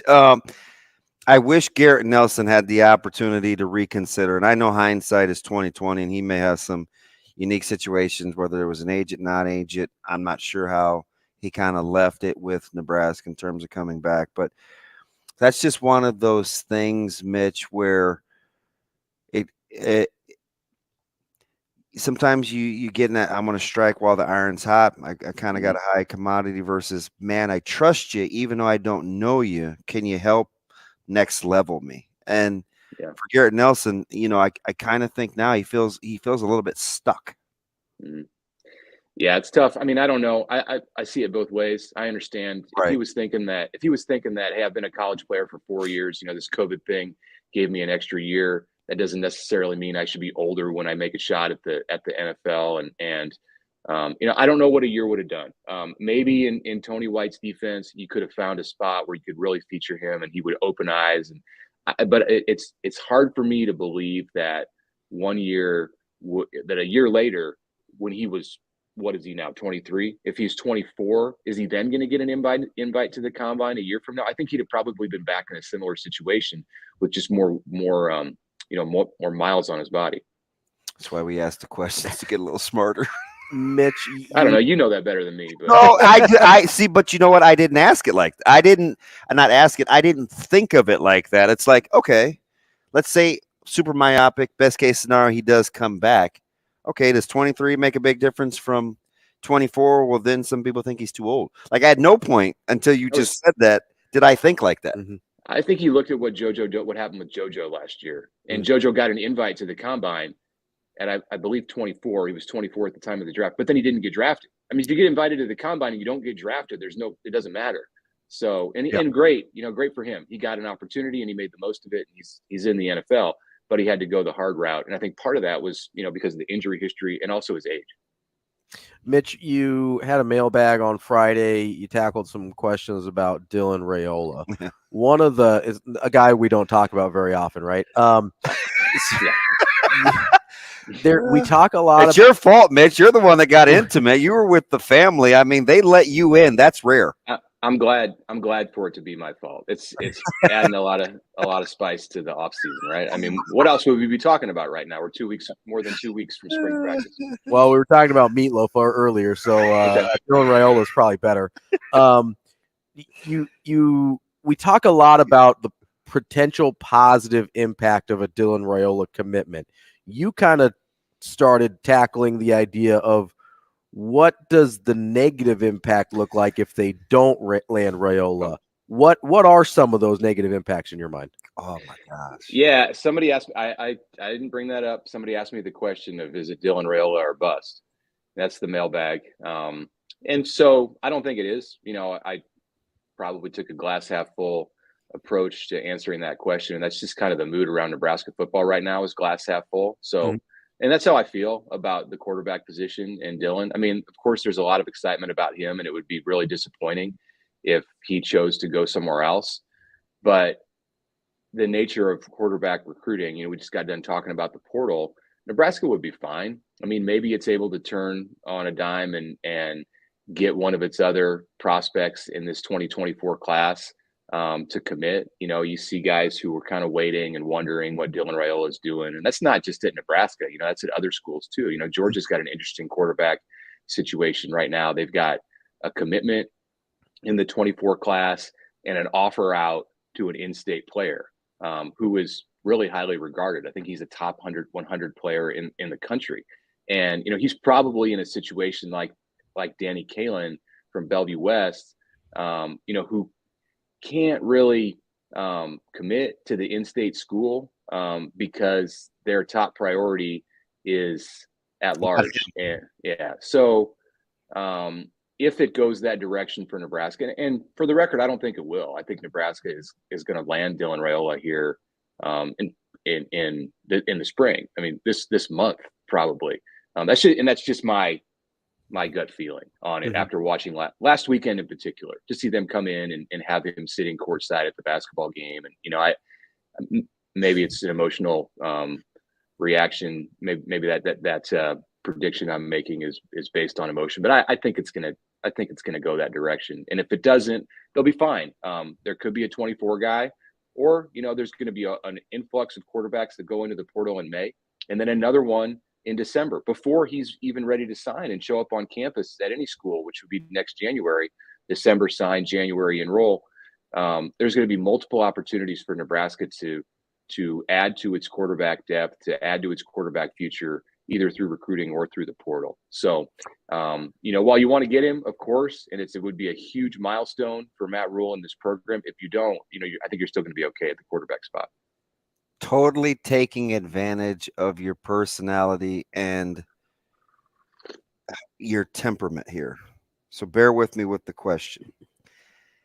Do you think whatever we think the relationship was between the Raiolas and the previous staff, in particular Coach Frost, and we saw this play out with the savior, he was coined the golden boy, the prodigal son returning home, how that landed? Do you think there's any sort of dialogue or talk in the Raiola family about being the chosen one coming back to Lincoln, given the state of where the program is as a legacy player? So is the Scott Frost situation a lesson? Is there a lesson to be learned? Yes. From the way it, I mean, I don't think that Scott failed because he was a legacy or because he had history with Nebraska. To me, that's not the reason, certainly not the main reason that things didn't work out, because he had been a quarterback at Nebraska. That to me, it gave him a leg up at the start. And that was kind of the consensus in 2017 and 2018 was this was going to be an edge for Scott Frost because he had so much skin in the game and everybody was supporting him. And at the beginning, that was the case. And of course, as the success didn't come, things got divisive, as they do in Nebraska, always, seemingly win or lose. And, the honeymoon ended and, things organizationally just spiraled into a direction that nobody really wanted. So those symptoms of the failures that happened at Nebraska over the past 5 seasons, to me, are not directly related to the fact that Scott Frost is from Wood River and played at Nebraska and won a national championship under Tom Osborne. They're separate conversations. So, and I don't know how Dominic sees it and how Dylan sees that, but I don't think they see what happened with Scott Frost as a warning of what it could be. What they do see, I'm sure, and maybe this is what you were getting at, Damon, I'm sure what they do see is that it's going to create a lot of pressure. Not just because that's the essence. Not right? Just because he's the number one player in the country. There's a huge amount of pressure that comes with that, no matter what. And, whether he went to USC, Oregon, Georgia, Nebraska, that pressure is going to exist, that this guy's got 5 stars on his back. And, that's a great thing when you're 17. When you're 20 and you haven't won a Heisman, all of a sudden that becomes a burden. So that absolutely, there's some parallels to draw with Scott Frost. And Scott Frost was once that 5-star quarterback. And, now you're drawing a parallel between Frost as a player and Raiola as a player. And, maybe part of the reason that Scott Frost didn't come to Nebraska way back in 1993 was because of some of those pressures that he thought that he was going to incur. And it was the time was right 2 or 3 years later. But there's parallels to draw there, I think, that make more sense than he was the golden boy coming home, and that Dylan would be seen the same way. I think Dylan could use that to his advantage because, he'd have everyone in his corner if he's the guy, whether it's going into the 24 season, who's getting ready to start, or even the 25 season. He's going to have more support, more people behind him, more people cheering him on, wanting him to win, feeling like he is one of them. Maybe than any quarterback who's played that spot since. I immediately think of Eric Crouch, but there haven't been many like Dylan.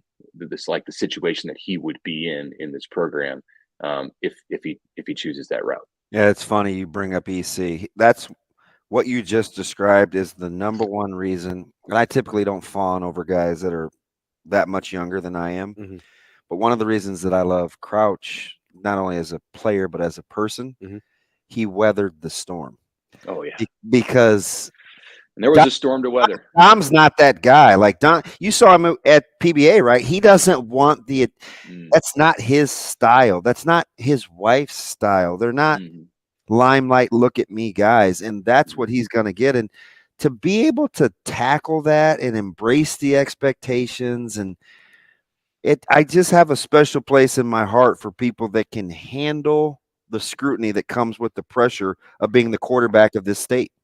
When Dylan stood up and threw the bones and, had a big, genuine smile on his face, he liked the attention that he was getting clearly. And this is new for him. If that happens several years from now, even if he is having a lot of success. It ain't happening at SD, right? I mean, they go to that basketball game. That's not happening. No. But if that happens a few years from now, like if he goes to a game on a Saturday when he's a junior at Nebraska and he gets that same kind of ovation, it's not. I'm sure he'll be happy and he would stand up and wave and just do whatever. But it wouldn't be that rush that he felt as a high school junior. That's new and that's going to fade. That's going to go away. And I looked at Dom and Dayton when he sat back down and the camera panned. I wasn't there, but I saw the video. When the camera panned to those two as Dylan sat back down in the look, I wanted to see the look on Dominic's face. Like, how did he feel? How did he feel in that moment? And you kind of brought that up a minute ago. He's smart, man. Yeah, and it was like he kind of had this knowing, like it was a smile. He wasn't upset that that happened and that the crowd was showing all that love for Dylan, as of course he wouldn't be. But I guess he wasn't uncomfortable with that situation, and I wanted to see if he looked uncomfortable. Yeah, and he just kind of had this happy, kind of content little smile on his face, which maybe I'm reading into it, but that kind of told me a lot about what was going on in his mind right then. Let me get you out of here on this, Mitch. I've been asking this question all week because there's a lot of the joke is Kool-Aid's being.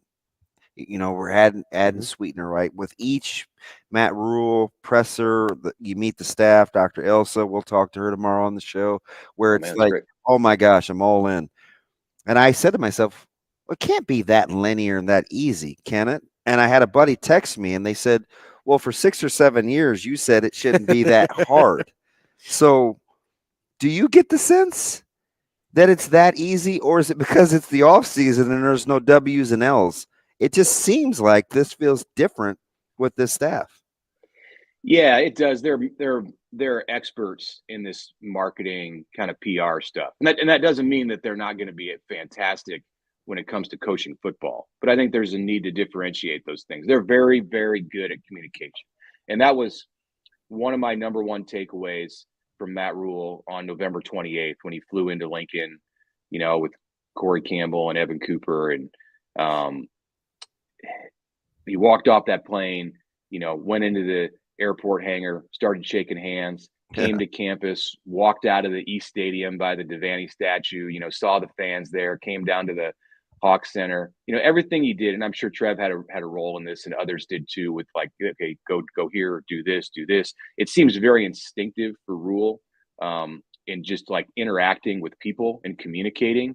And that definitely, that's a factor in why he chooses the people that he's chosen to be around him. But it also is very natural for them too. And I think part of that is like his impact. They see him and they're like, okay, this is okay for us to embrace all of these people around us. I think it's, great that you're talking to Dr. Elza tomorrow. I'm, interested in talking to her myself. So congrats on getting that interview before I got it. But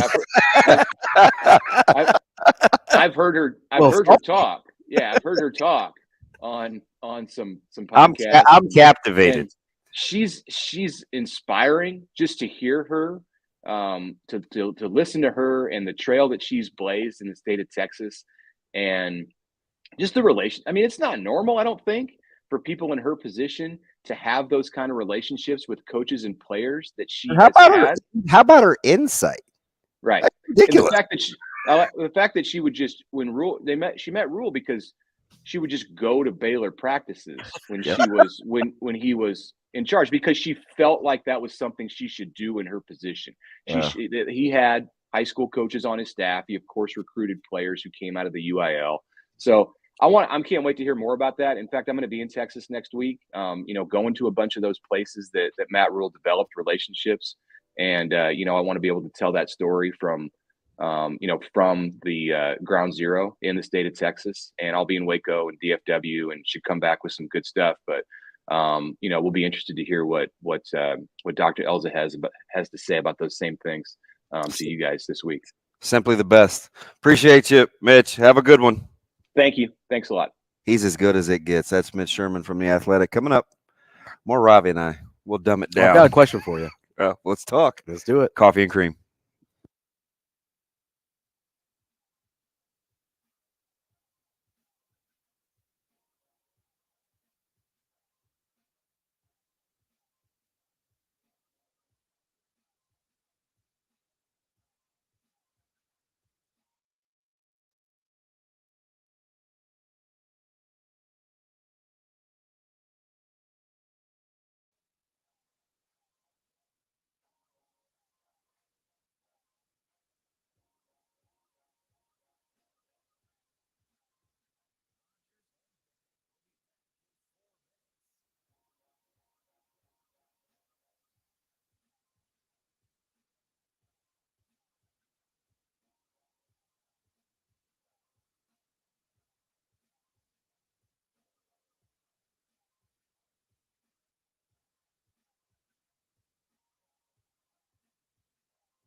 Rogers and Benning will be back in 2 minutes.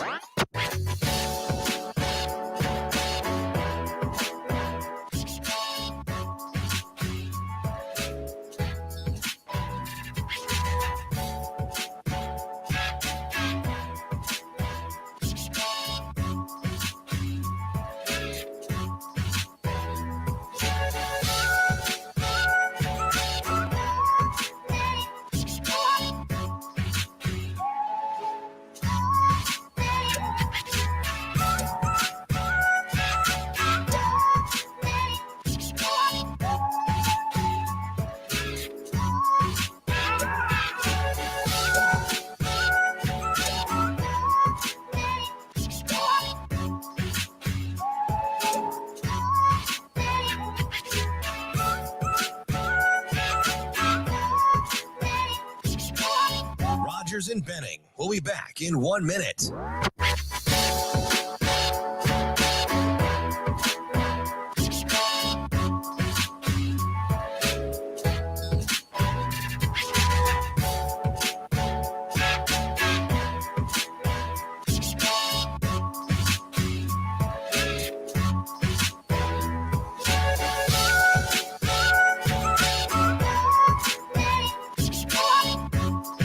Rogers and Benning will be back in 30 seconds.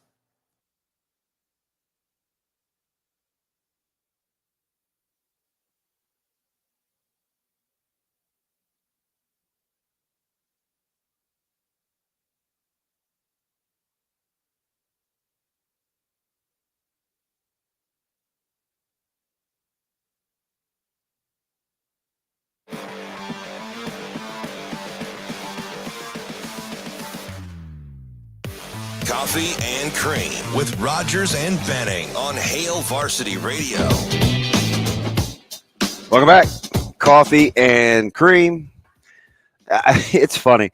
I gotta plug this, but you folks know me, super authentic, no shame.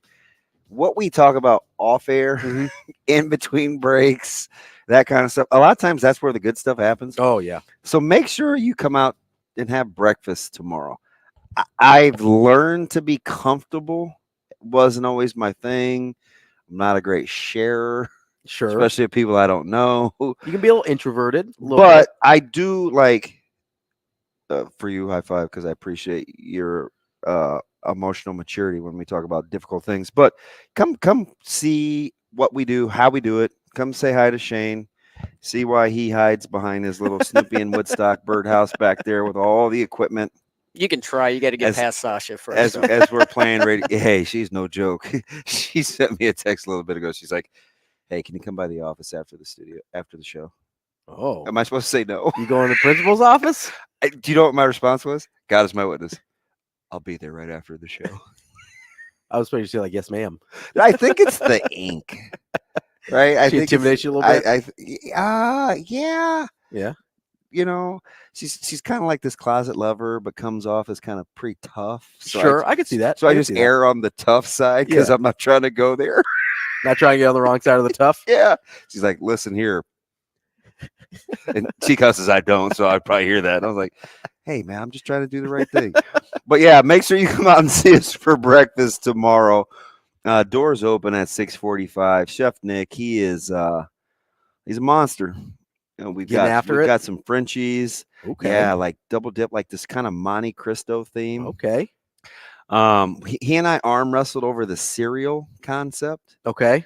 But since he's significantly better at his craft than I am, I conceded. But we're wishing A-Rod, Andrew Rogers, the best in terms of feeling better. I do appreciate the fact he's toughed it out up to this point. Yeah. But I'm enjoying my man Ravi Lulla in the meantime because he is the ultra Swiss Army knife.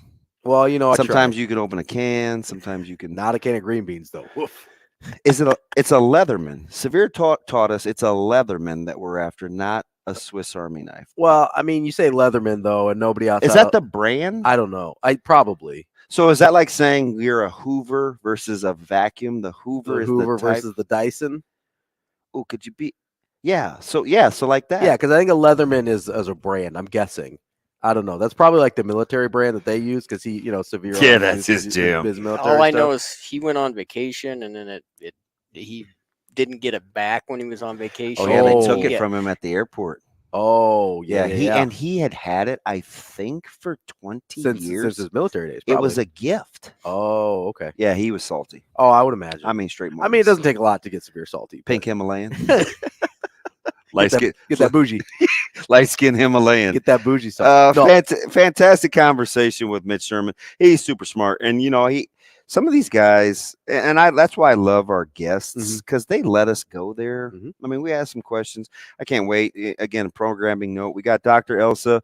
We'll try to get her for 2 segments. We've got her at the big block. What time is she scheduled for, Shane? She is scheduled for 9 o'clock. 9 o'clock, and we'll pipe her in on the big screen. Okay. We'll zoom her in. She's pretty excited about it. Nice. So there we go. Yeah. So here's the problem. What's that? And I'm gonna let you ask the question. Yeah. I think she thinks we're better than we are. Right? She's kind of. She gave Shane the corn. Okay. And fire emoji. And said, can't wait. So here's what I'm going to say to that. Do I have a level that I have to achieve? Is there an expectation level? I think you're selling yourself a little short here. We'll see. Because I don't think we'll be the smartest people in the room. No. Which is okay. But recognizing that makes it for a better interview. Yeah, I just think, and you know me, I'm going to. You want to learn. You want to learn from her, right? So what happened was I went back and I listened to, and it's not just because she's a coworker. I always tell Jessica Cootie, she has like this gift to kind of get people to open up during interviews because it's hard. Yeah. And she's really good at it. Especially people that do a lot of interviews. Right. Because they kind of have their canned answers. Yeah. And I don't even think it was a woman to woman thing. I think it was a professional to a professional. And they kind of found this sweet spot. And she had her for like 23, 24 minutes. And I was like, oh. Yeah. Oh, no look past Griesel to Casey. She's going to be so mad. I'm telling you, Shane, don't mess with her. Leave her alone. Well, we need to figure out a way to work her in. No, I told her. And you know what? We can get her on. We can get her on like, whenever. Don't let the looks fool you. Shane will be like, yeah, what happened? I'll say she's nails. She's tough. Yes. Yeah. Very much so. So, like, I'm just listening, and I was like, you know what? We got to have it. Yeah.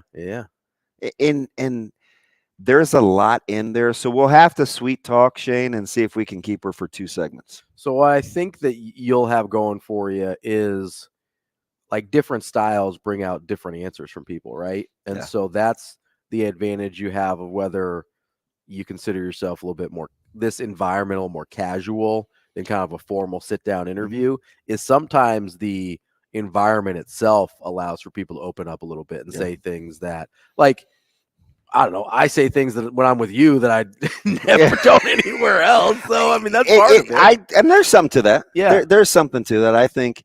So, you know what I used to hear that a lot with? What's that? And you have kind of doubled down on that. Like, and I always tell people about Ravi, I was like, well, you have to be strong because your delivery, it can be intimidating. And I'm just like, well, he's not a know-it-all. He doesn't think he knows. He talks to you in such a way where he's going to get you to believe that. Well, that's kind of the job too, right? Yeah. And I ask you in your chat groups, I was like, how do you just not bully nice guys like Padilla and Matt DeMarinis? Oh yeah. Well, I told you we had a knockdown drag out not that long ago over Ryan Nemhard. Yeah. And it wasn't. Do they want to kick you out of the chat group because you're the only mean guy? Oh no, I think they appreciate me. And they're more willing to be critical in private than they are in public, which I understand because their job is more.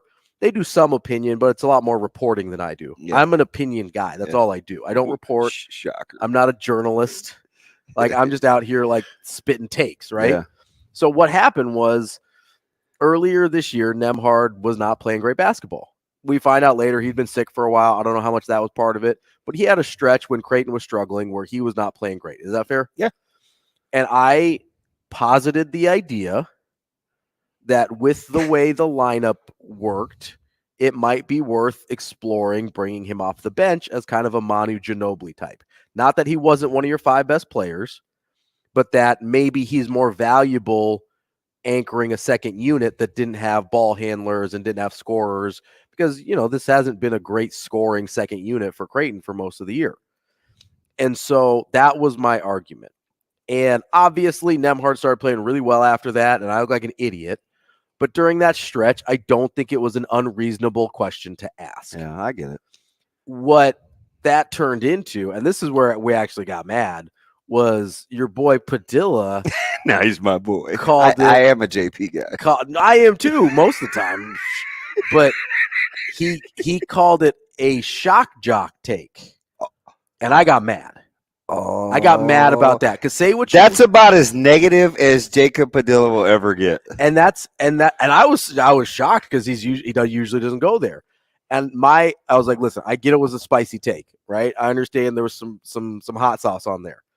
But the shock jock thing got me because I was like, listen, it was well thought out. It might have been wrong, but it wasn't just off the cuff. I'm just saying this for shock value.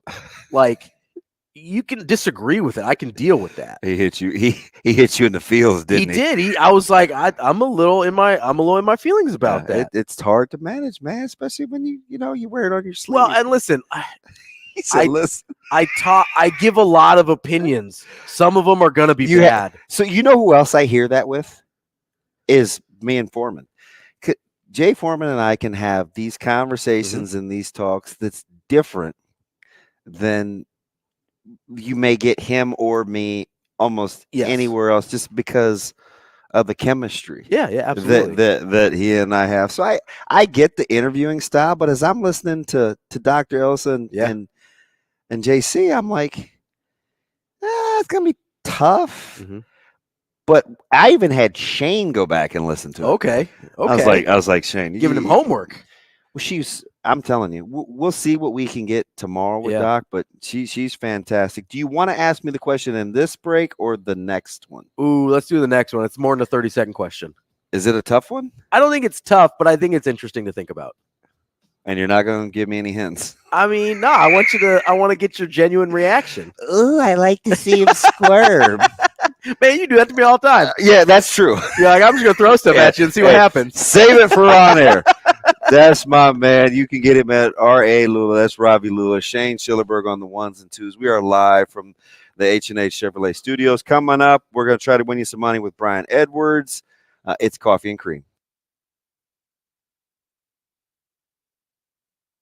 Rogers and Benning will be back in 4 minutes.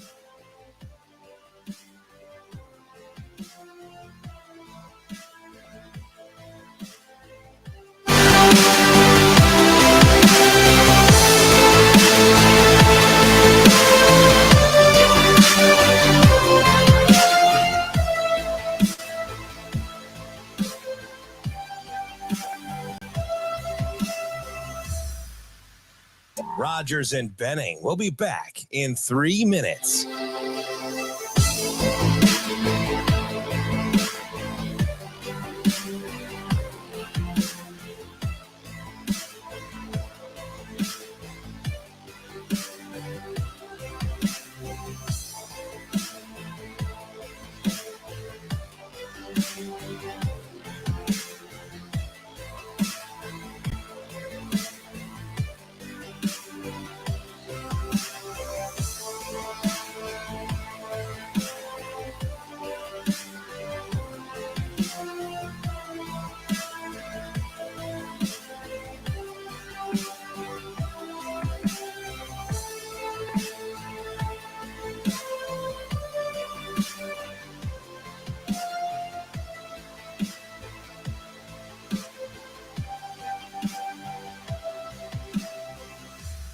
Rogers and Benning will be back in 2 minutes.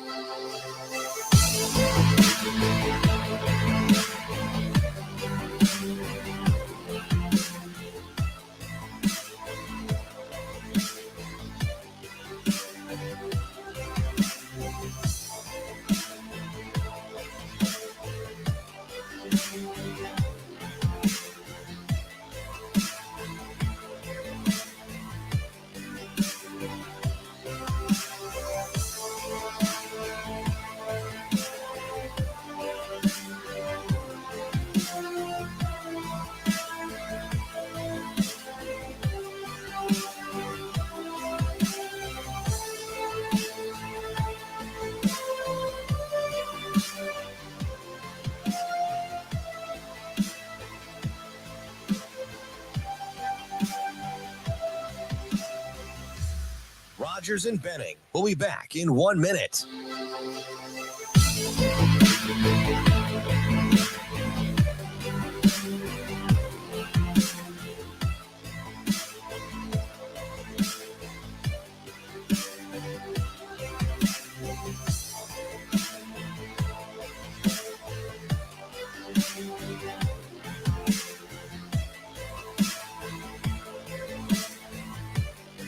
Rogers and Benning will be back in 30 seconds.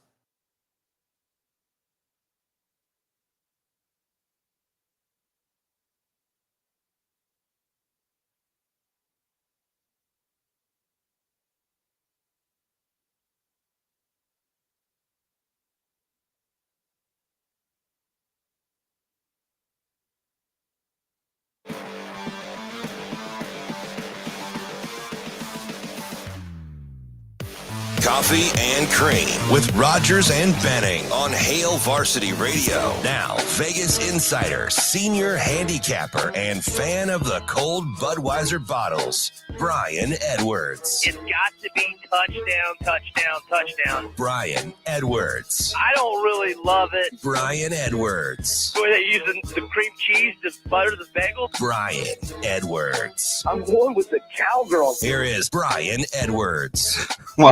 One of my favorites, a good guy in real life, a great guy on air. B, what's up, buddy? As we welcome you in as our Vegas insider, man. How are things? Good morning, gentlemen. Things are good. How are we?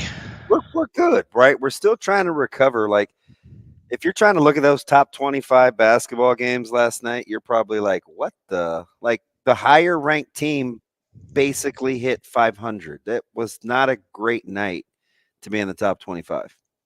No, it wasn't. And, Kentucky had been on fire, and Vanderbilt loses Liam Robbins, their leading scorer, rebounder, shot blocker there in the first 3 or 4 minutes, and still pulls the outright upset. That was just your vintage sandwich spot off the big win over Auburn with Arkansas on deck. And, had some other upsets out there, but my favorite one was the South Florida over Tulsa. I was late to the party on the fade Tulsa, but I've gotten into it here in the last couple of weeks. Hey, you know what's interesting about you? You're not afraid to not you're not kind of captivated in the line so much as who's not playing well. You're kind of like the team fade guy. I wasn't enough so with Tulsa, but again, I was late to the party, but it's been a good party here. I've been against them the last 4 games for winners. So, but gosh, I think their record is now 4-24-2 against the spread. So, thank you, Damon. But I wish I'd have been on it like 2 months ago. So this is weird coming off the big win, but ASU getting a huge number. I think they're in the tournament. Some have them on the bubble. Some have them the last 4 in. Some have the first 4 out. This one matters. It's a big number on the road after upsetting Arizona. My UCLA Bruins, I hate to say that out loud, giving 12 and a half. Yeah, if this was like the upset at Arizona was on Thursday and this game was Saturday, I don't think I'd do this. But the fact that it was, this past Saturday and now we're at Thursday, so a little time to not for it not to be such a letdown. And hey, it's March, man, and Arizona State knows if they get this quad one road win, they're probably almost certainly in regardless of what happens in the Pac-12 tournament. So but at the same time, it's a quad one road loss if they lose. So it's kind of like, well, I don't know that I want to say you don't have anything to lose, but anyhow, Arizona State as an underdog this year, 7-3, both straight up and against the spread. They've won outright at Arizona, at Stanford, at Oregon, at Colorado. Beat Creighton, Michigan, and VCU as dogs on neutral floors. They've won 4 of 5. And obviously the win against Zona has got them right back, like you said, either just barely on the right side or the wrong side of the cut line. When they played in Tempe, Arizona State had a 35-30 lead at half, and it was tied at the under 8 timeout. But UCLA went on a 17-5 run to close the game. Now UCLA's on an 8-game winning streak. But 4 of the last 5 wins have been by single-digit margins. The only blowout was to California, which is 3-26 this year. So I'm going to go with ASU as a double-digit dog. Brian, kind of a deep cut here out of the American Athletic Conference. UCF and Temple, couple of teams flirting with 500 there, both overall and in conference. Temple's a 1-point favorite, but you like the total of 133.5. What side of that are you on? Yeah, I'm going to go over 133.5. The over's on a 9-3-1 run for UCF in its last 13, and 8 of 10 and 12 of their last 15 have had 136 combined or more, which is obviously an over with the 133.5 number. The over's on a 7-1 run for Temple. Now, 3 of those 8 games, or 3 of the 7 overs, have gone to overtime, but 2 of them were already over the number in regulation. And now they're probably going to be without their leading scorer, Khalif Battle, who averages 17.9 points per game. But they haven't had him the last 2 games, and they still had 75 against Tulsa and 76 in regulation against Cincy. Ended up with 83. So I'm not that worried about it. It's just a low number, and I think it'll get over. So the Big Ten, it's kind of topsy-turvy. I was saying yesterday, I was talking to Andrew, I was like, I don't feel like I have a good handle, right? I think Michigan State has the most upside. The experts love Illinois when they're at the top of their game. My favorite team is Indiana because of the way that they're built. I don't love Purdue. I just was going down the line, right? And now we're talking about 2 teams that he's practically family, and Chucky Hepburn. I'm waiting on his health. And Jett Howard. Jawan needs his son. How are you looking at Michigan and Wisconsin tonight? If Jett Howard gets upgraded, which I suspect he's going to. I mean, he was shooting jumpers in warmups on Saturday, and obviously we didn't see him at full speed, but I mean, he was elevating and shooting jumpers on Saturday, and it was an ankle. He's missed 2 games. I suspect he's going to be ready tonight, but I really want to know that. So I'm leaning Michigan plus the 4.5. They've won 3 in a row.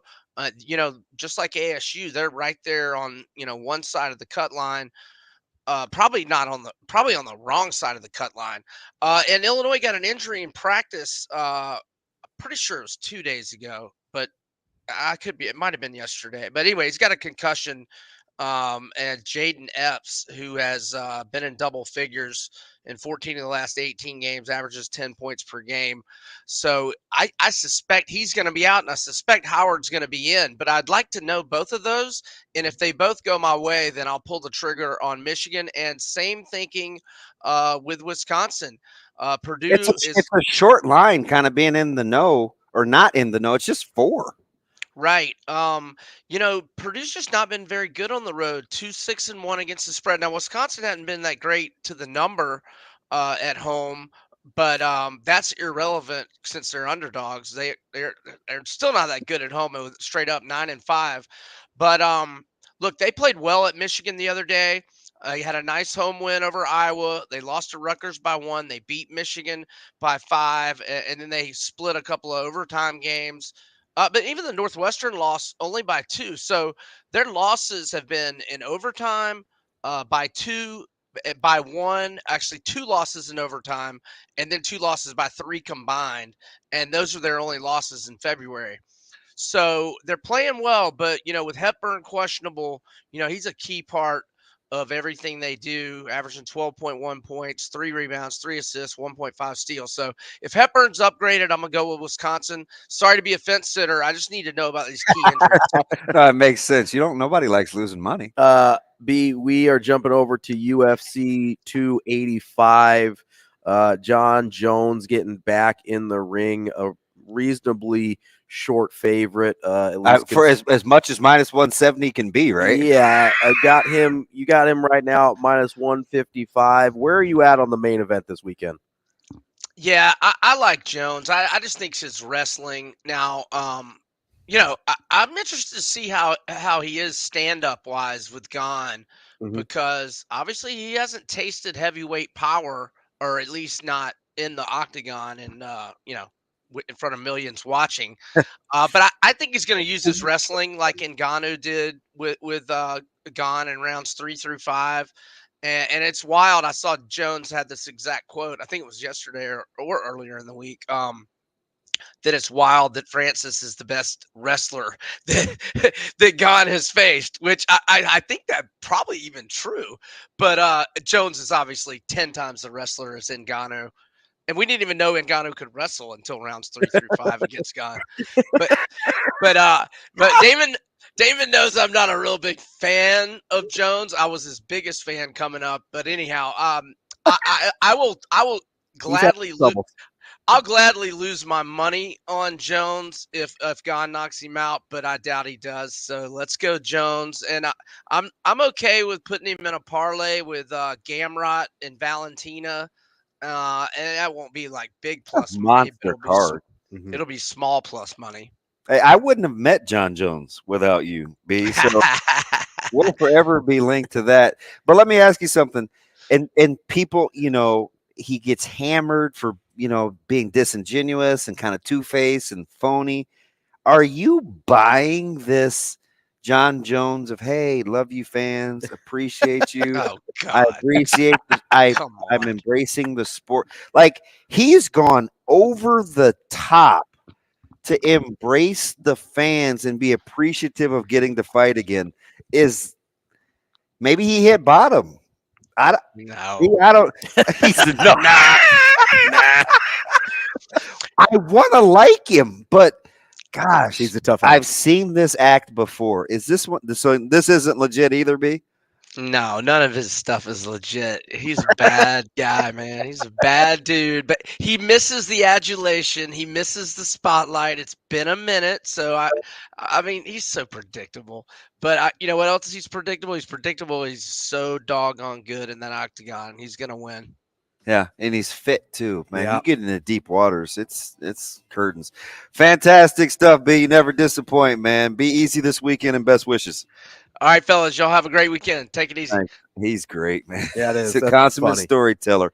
So we get a couple tough questions here in the next hour. We get Michael Brunt, so we continue to get smarter. It's more Ravi and I live from H&H Chevrolet Studios. It's Coffee and Cream with my man Shane Schillerberg on the ones and twos. Rogers and Benning will be back in 4 minutes.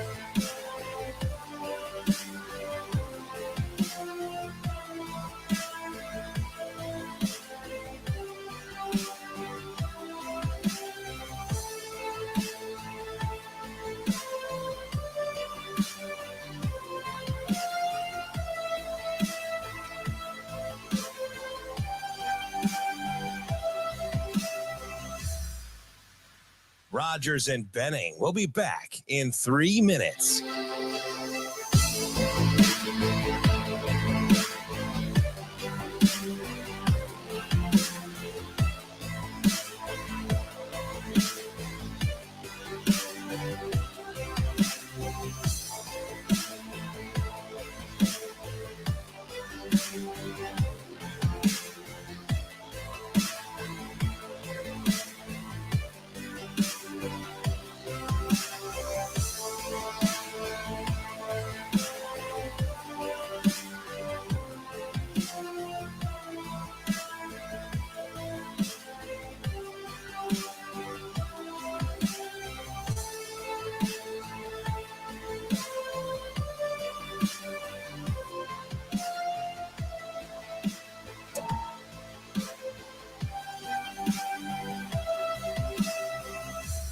Rogers and Benning will be back in 2 minutes.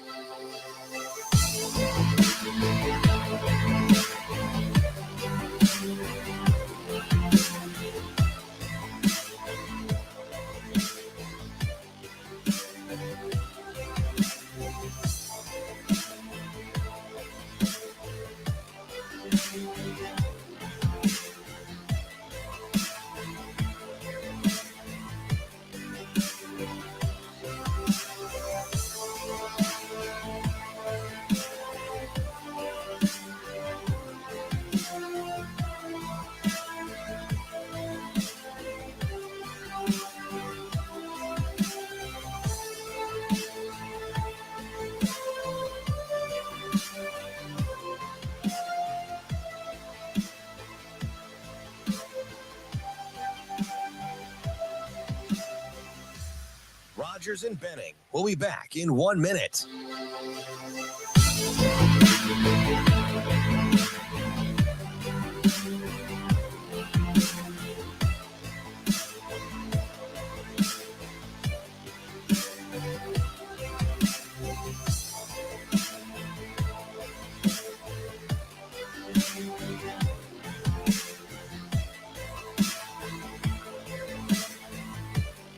Rogers and Benning will be back in 30 seconds.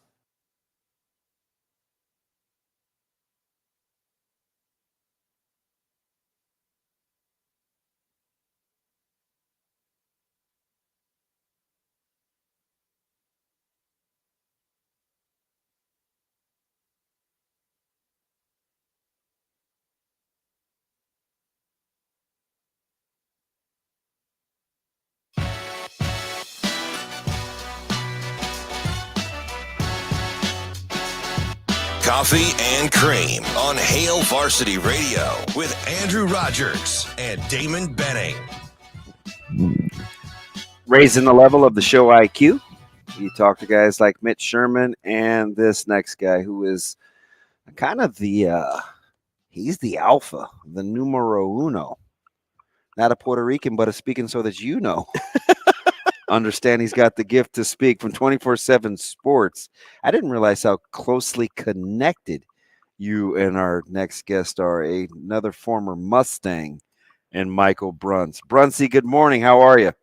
Not bad. Yeah, Ravi and I have hung out in Stockton, California before. That's how tied in we are.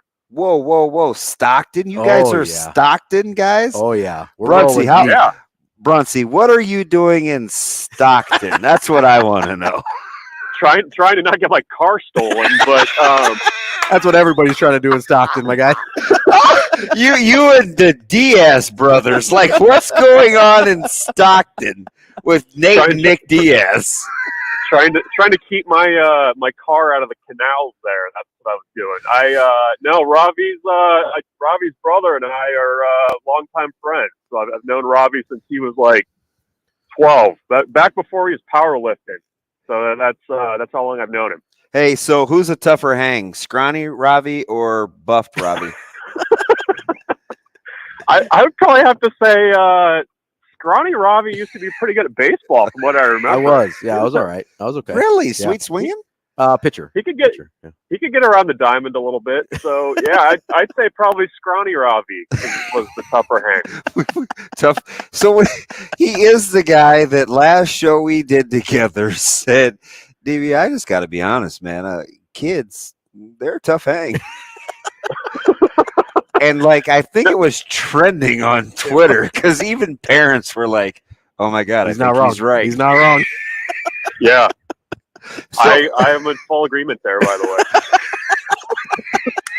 As he's probably fresh off a daycare drop off. So, hey, we had too much fun. Bruntz, let me ask you. So, did you get the sense, like in the last 4 days, Nebraska basketball's fan bases went from, hey, how many do we have to win in the Big Ten tournament to get an NCAA bid, to losing to Michigan State and forgetting that they still have to go to Iowa City? Like, which one was tougher to kind of grasp? I've seen both extremes in the last 48 hours. Yeah, well, it was tough. I mean, that was you're feeling great in that first half. Everything's trending the right way. You're up a couple touchdowns on Michigan State, and then, they just come out and make everything. And I think, I don't know. I mean, the Nebraska basketball fans that I talk to, and maybe it's because they're the self-loathing variety, weren't really talking NCAA tournament much, but more, what do we got to do to get to the NIT? That was the more reasonable expectation. I was a tough team to kind of wrap your arms around for me because they've just been so all over the place this season. You've got Fran doing stare downs with refs uncomfortably. You've got, them, what was it, 13 points in a minute or something like that to come back.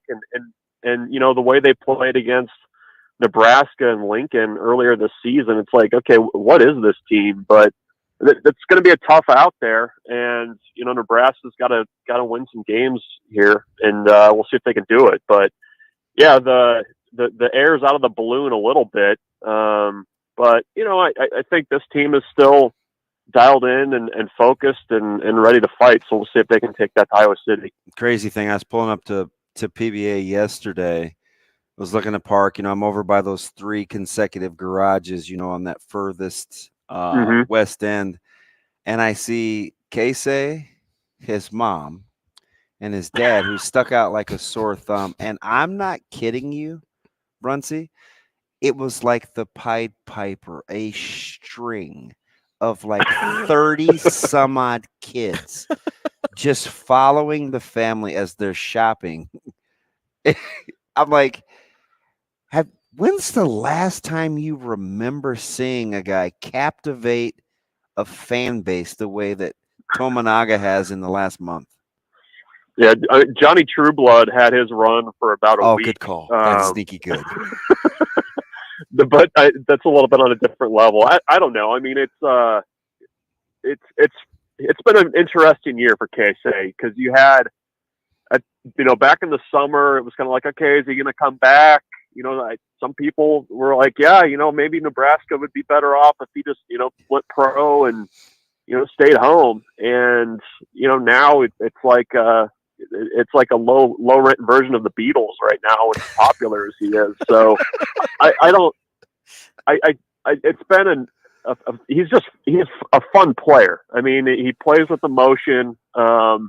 He just kind of gets right up to that line of maybe getting a technical foul sometimes with the way he celebrates. You guys know how quick Big Ten refs can be on the whistle sometimes with that stuff. But I don't know. I mean, it's just been kind of a fun ride, and I think it's kind of been, fueled by him. I mean, it's great fun when he makes like a 35-foot 3-pointer and maybe not so much when he takes one out of rhythm and barely hits the rim. So that's kind of been the way it's gone for him this season. And I don't know. I mean, with this season being, a lot of people probably thought this season was completely left for dead when they had the injuries, and Casey's kind of brought everybody back to it.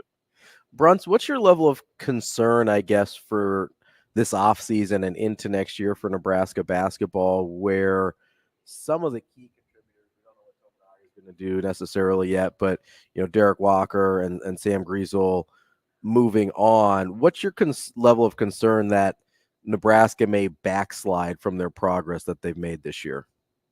Oh, they're going to have to be busy. I mean, that's going to be, there's no question there. I mean, you're losing, a big that's pretty rare in that you can facilitate your offense through him. He really is a tough matchup, I think, for a lot of Big Ten bigs with his quickness and kind of just his craftiness with the way he finishes. And so you got to replace that. You got to replace, a point guard that's, kind of unflappable, a little bit unique physically. And you've got to find some scoring punch somewhere too. Because I would consider it quite a big upset if Casey is on Nebraska's roster next year, just because I think the opportunities are going to be huge for him to move on and play professionally. So they're going to have to go into the portal. I do think that this version of Nebraska's staff is a little bit better at maybe kind of constructing a roster with chemistry in mind and kind of making those pieces fit together a little bit better than maybe what they had been before. So that gives me a little bit of confidence that, maybe you can build on things a little bit. But that's kind of just the tough reality, I guess, of life in the portal era. If you can't, build around a couple of guys, it really is kind of a reset every year. So that's going to be a challenge for Fred and the staff. So, but Bruntz, is this one different for you in terms of, it's a terrible term. It's not plug and play, but you're not shopping as long at Super Target this time around if you're Coach Hoiberg, Coach Lesnar, and that staff, are you?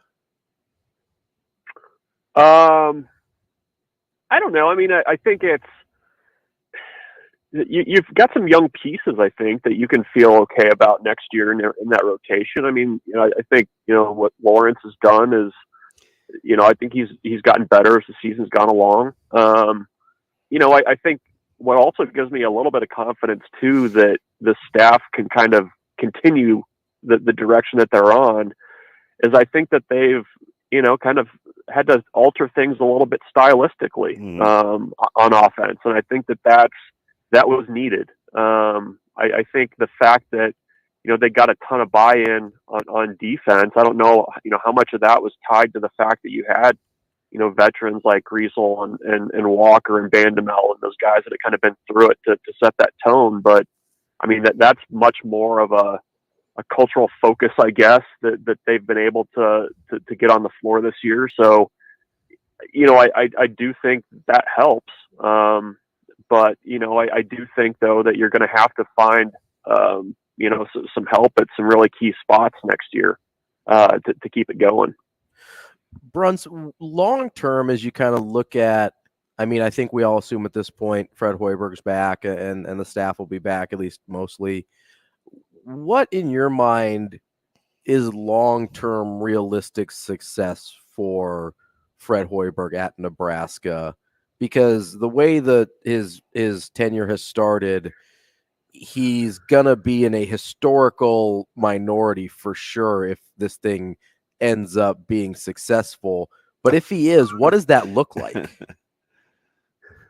You mean in terms of like what how do you define success? Yeah, I guess like if let's say Fred Hoiberg's still here 7 years is it from because now, he gets a different benchmark a lot more than not, or like if he has the exact same run that Tim Miles had over the next 7 years, are we happy with Fred Hoiberg? Yeah, I think what you need to see from Hoiberg and where it's different from what Tim Miles did is something that's sustained a little bit. And, I've said that I think a good kind of Big Ten example of what, Nebraska could potentially be down the line, it is more of like what Rutgers has going right now with Steve Pikiell. I think they found a guy who, had a very clear identity of what he wanted his team to be. I think it fits the Big Ten. And, I think that's kind of what Nebraska needs to do is an emphasis on defense. You can run your offense how you're going to run it, but I don't think it's going to be the up and down style that's going to work. But I think that kind of slow build is what Nebraska needs to do. The next step for Nebraska's program, in my opinion, is being solidly in that kind of middle pack of the Big Ten. And I think that's an area where if you can get to it, I mean, you're at least, in the NCAA tournament conversation some years. And I think that was the problem with Tim's teams was you had some years where you're right there and you're on this kind of magic carpet ride and things are going great. And then the next year it was just kind of a big thud.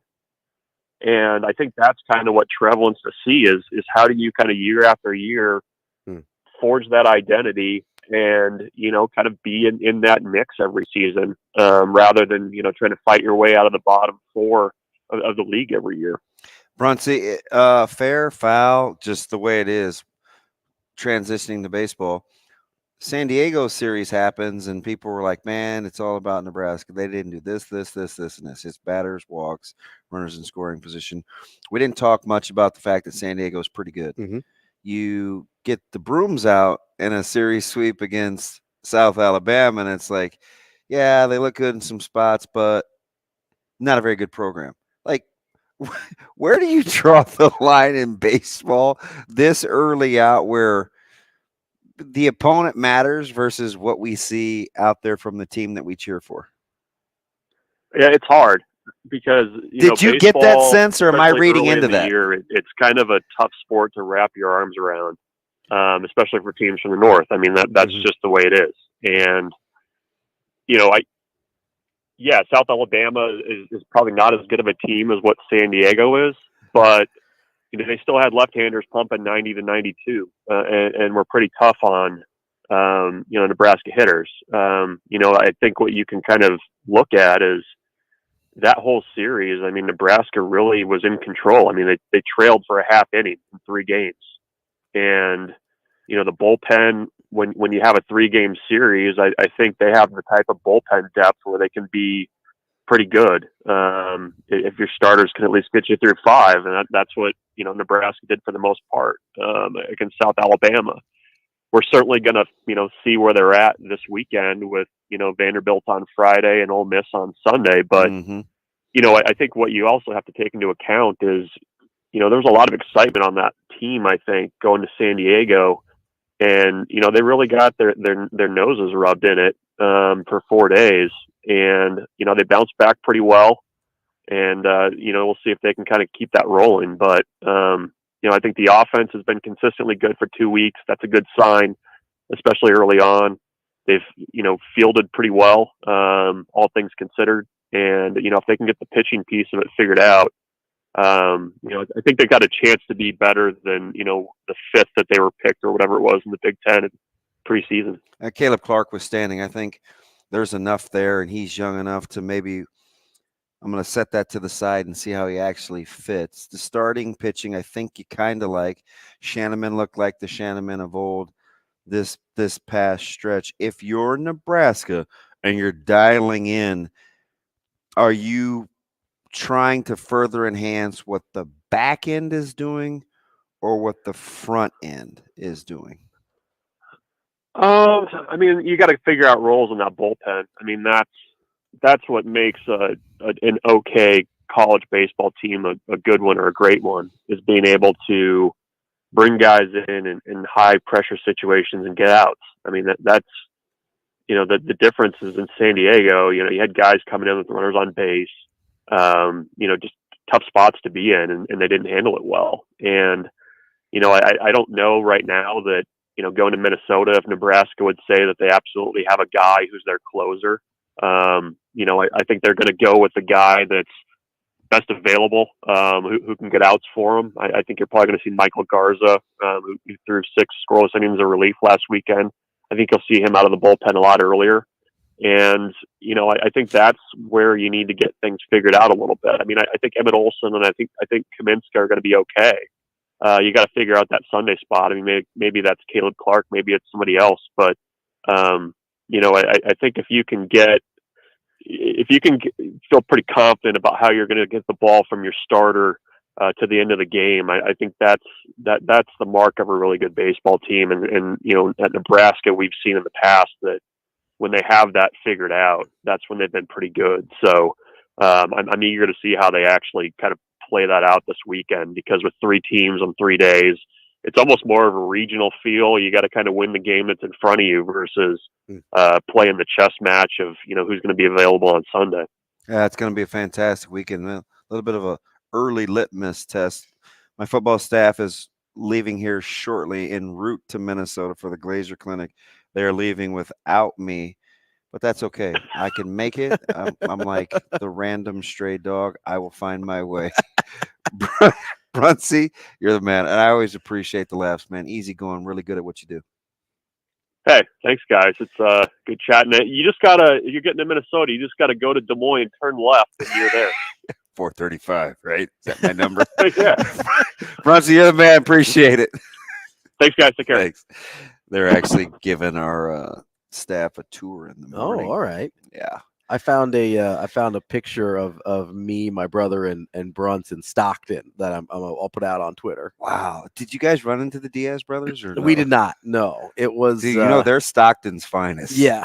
So my brother would disagree. He would say his wife is Stockton's finest because that's where she grew up. So that's why we were out there. Yeah, that's why we were out there. Okay. Was for his wedding. Okay. We weren't just like, hey, where would be fun? Let's go to Stockton. He said to keep my car out of the ravine. Yes, there were some concerns. And if you've been there were some concerns. Dude, Bruntzy's a G.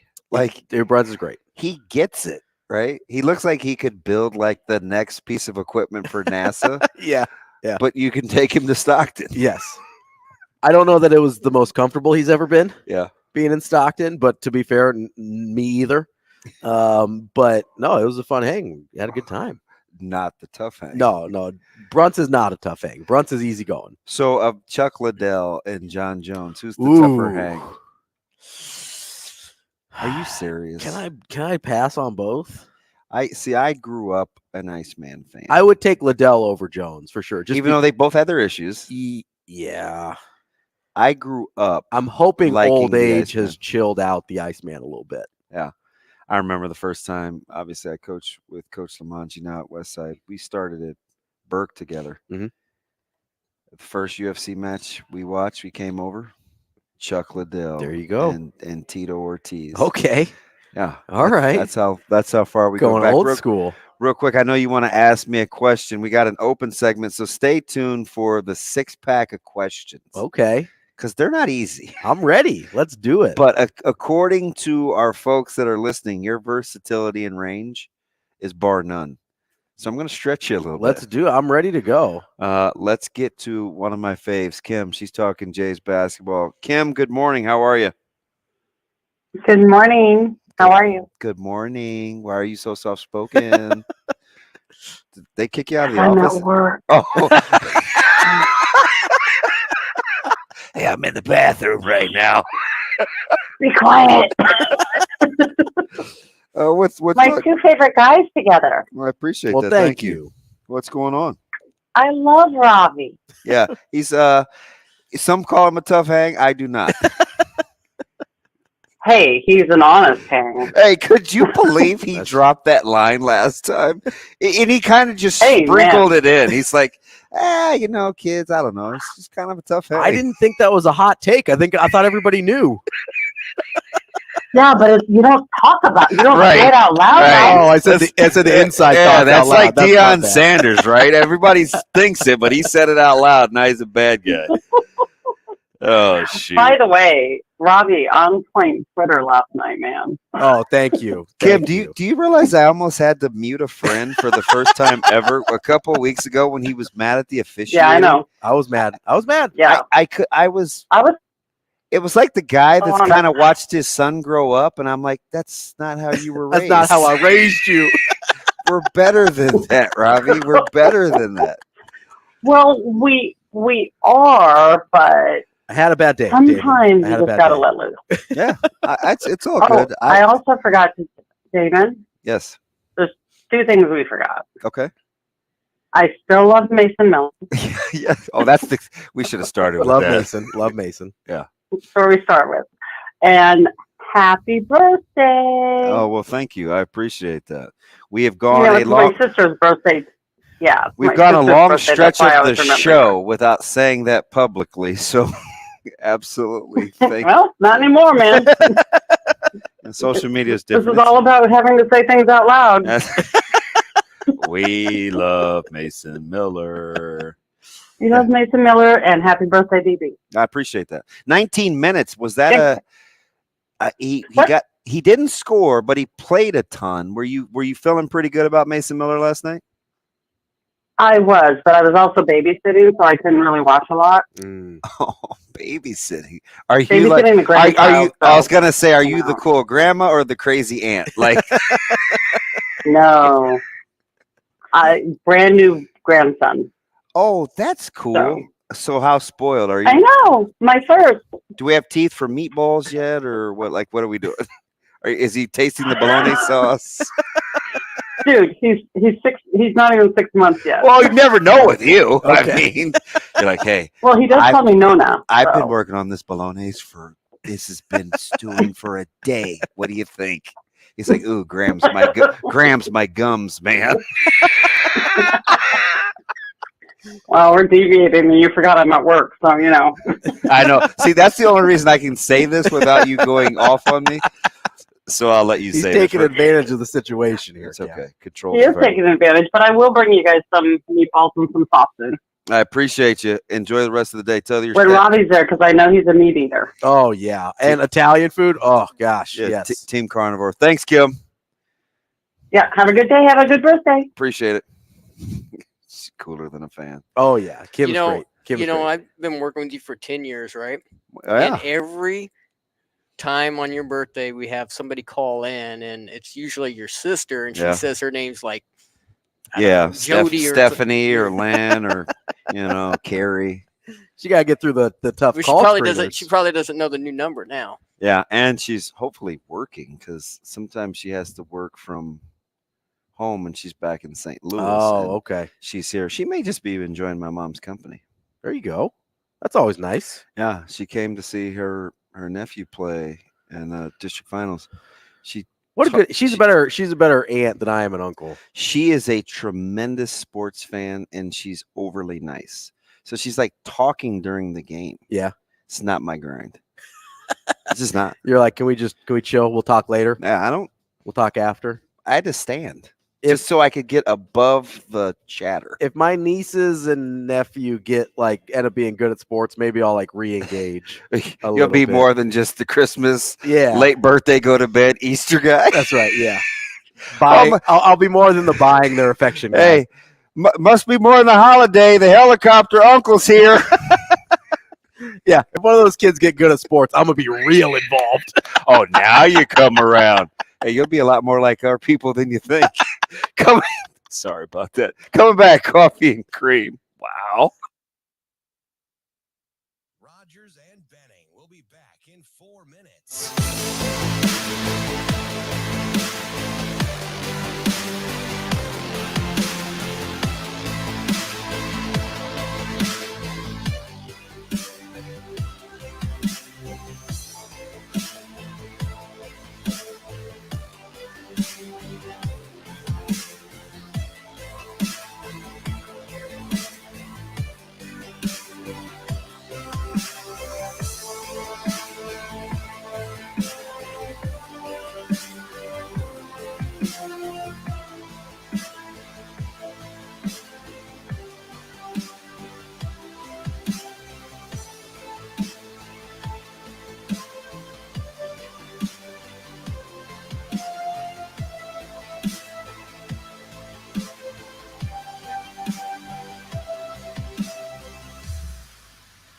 Rogers and Benning will be back in 3 minutes.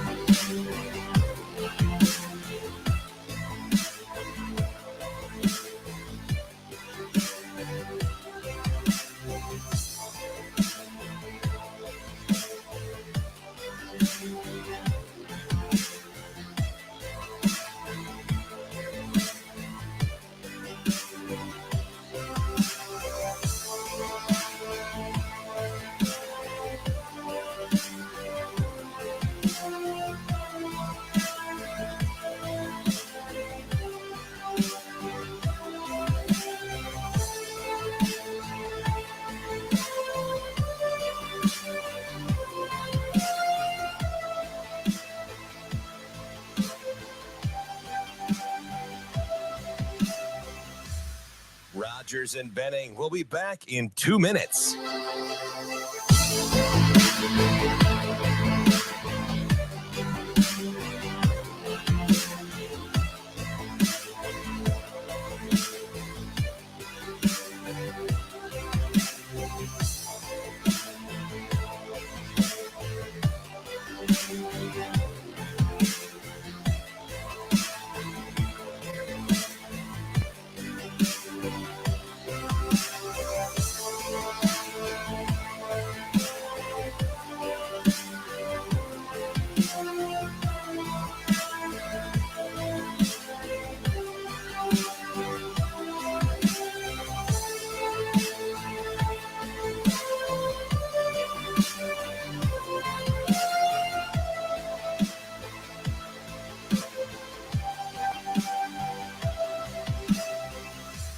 Rogers and Benning will be back in 1 minute.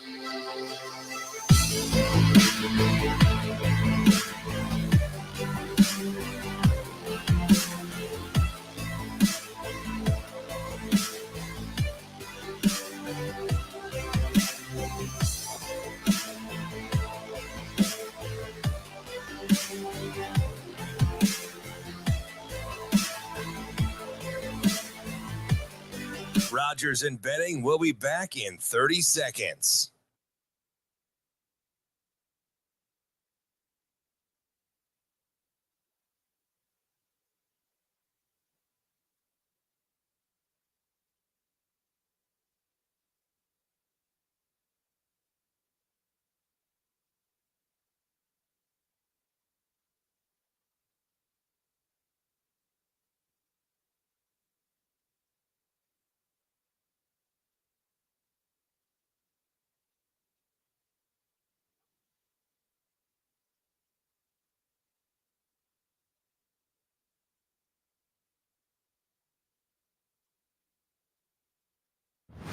Time now for the Sports Six Pack on Coffee and Cream with Andrew Rogers and Damon Benning. Presented by Zipline Brewing Company, makers of Dear Old Nebraska Brew, the official beer of Nebraska alumni.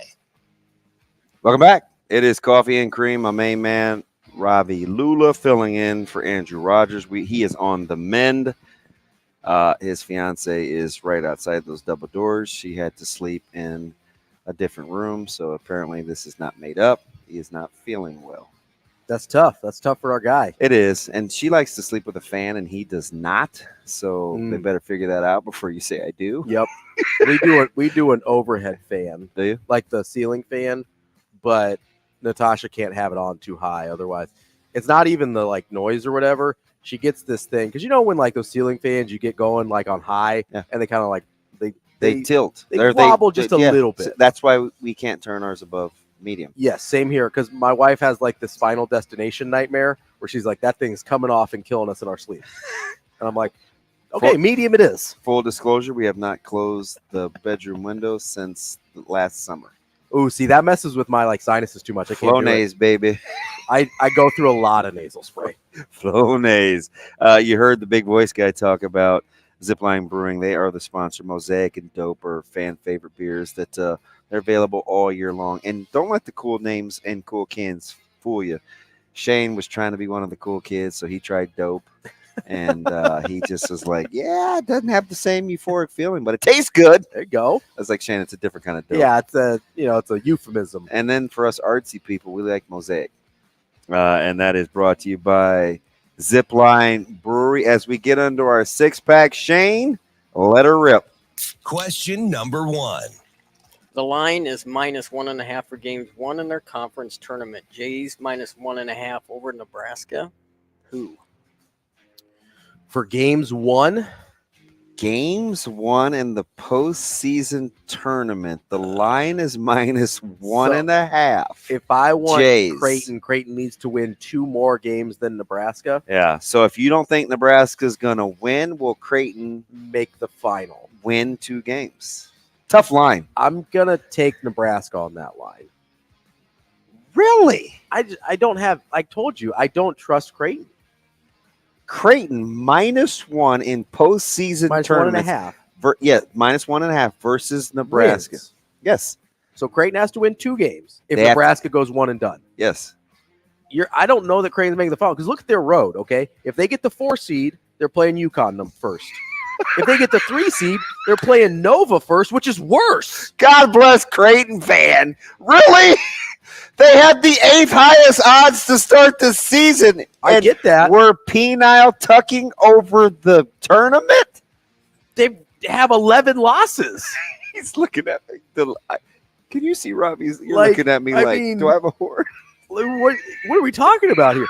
You're asking me to bet that they either make. What if Nebraska doesn't win a game? They still have to make the Big East final through a really different. You're going if they're the 4 seed, they have to go UConn, Marquette just to get to the final. We may have to make that a poll question. Have they solved what Marquette did against them? I don't think so. It was 73-71. You didn't like the way you played late. You got a chance. I didn't like how they played for a lot of that game. You couldn't stop one offensive action. You can figure that out. I would have thought you could have figured that out over the 40 minutes, but they really did not. Question 2, Shane. Whoopsie. Question number 2. Would you give 2 first rounds for Rodgers? Ooh, whose first rounds are they? 2 first rounders for Aaron Rodgers. Whose are they? Somebody's gonna have to make. Are you answering these 2? Yeah. Did you give me an answer on the last one? I'll take Creighton. Okay. All right. Don't love it, but if I had to choose, I'll take fair. Creighton. Nebraska may not win their first tournament. I understand that, but you're still, even if they don't win, you're still asking Creighton to make the final. That would be disappointing if Creighton can't win 2 games in the Big East tournament. I mean, a lot of this year's been disappointing. Let's be Wow. real. Let's be real.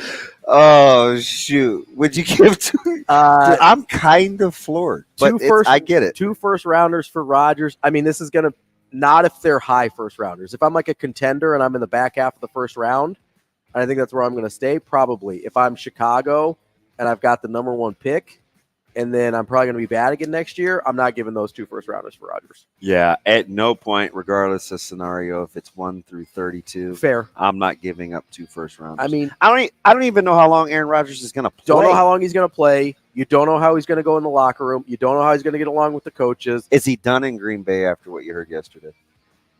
I have Goose didn't help him out on Monday. He couldn't even just simply say yes. I just don't know. I don't know if Green Bay is going to be willing to part for what I think the market is for him. So you think it made more sense to acquire Sean Payton in Denver or to acquire Aaron Rodgers? Like last year, getting Aaron Rodgers. Well, because they're not going to double up and get Rodgers. No. I know Peyton. I know they won't. But which made more sense with what you had to give up? What Denver did to get Peyton, or what you'll have to do to get Rodgers, which is take on part of that $60 million guarantee? Probably to get Peyton, because Peyton is your only chance of salvaging the sunk money of Russell Wilson. Even though Peyton is basically Mike McCarthy. Yeah, no, I mean, I'm not saying you're wrong.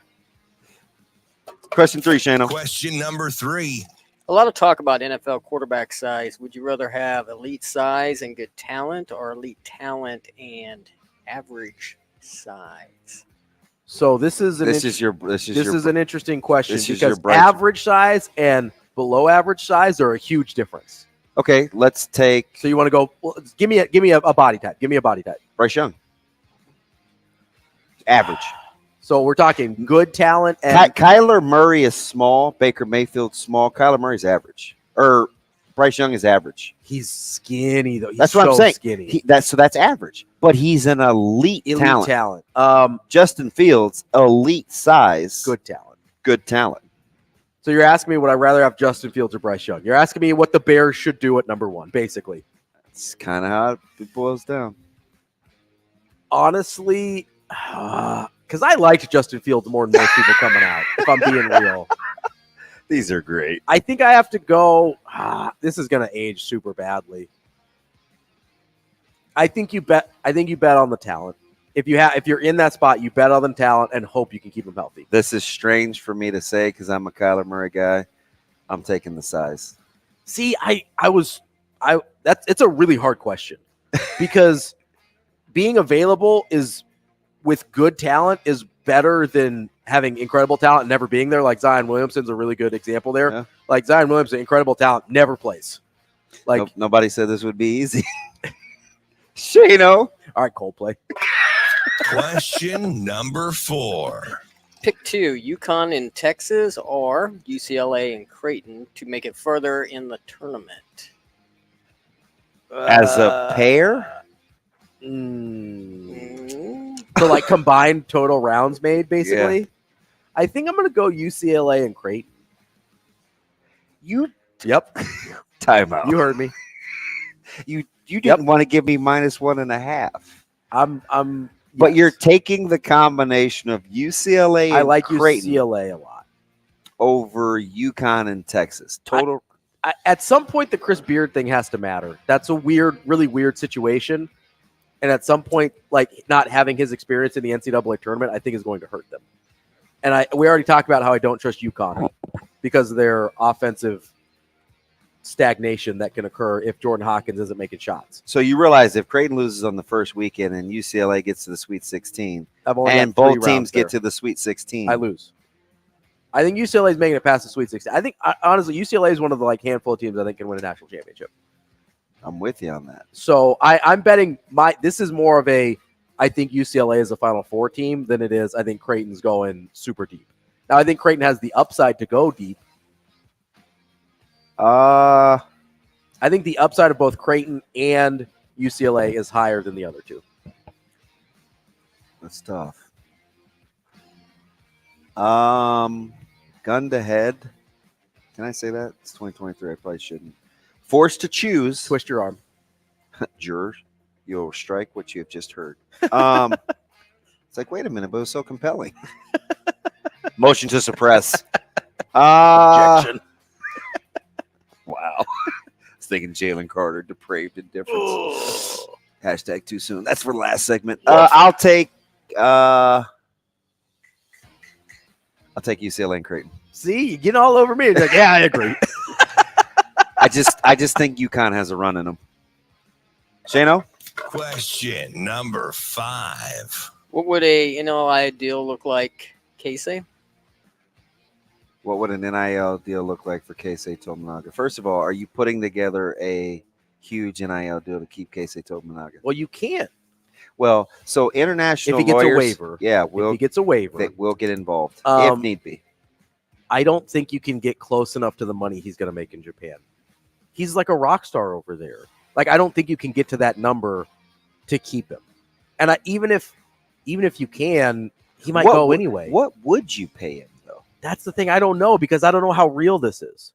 Like he's talented, but can he be the best player on a Big Ten team and have you be good? I don't know. I give him $40K a year. Okay, yeah. So you're not even going 6 figures. $40K. Yeah, so that he's going to Japan then. Last one, Shane.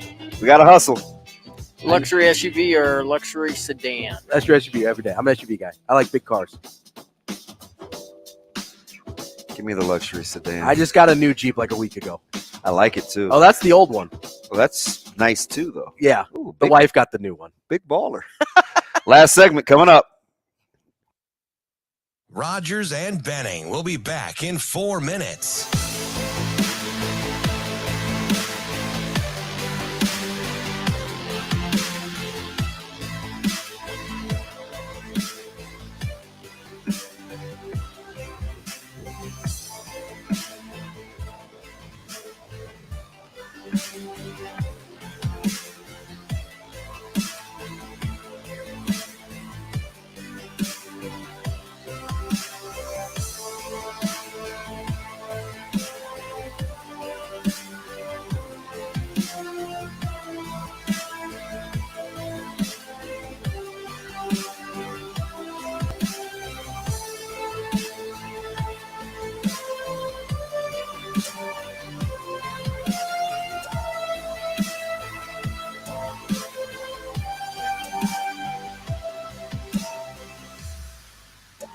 Rogers and Benning will be back in 3 minutes.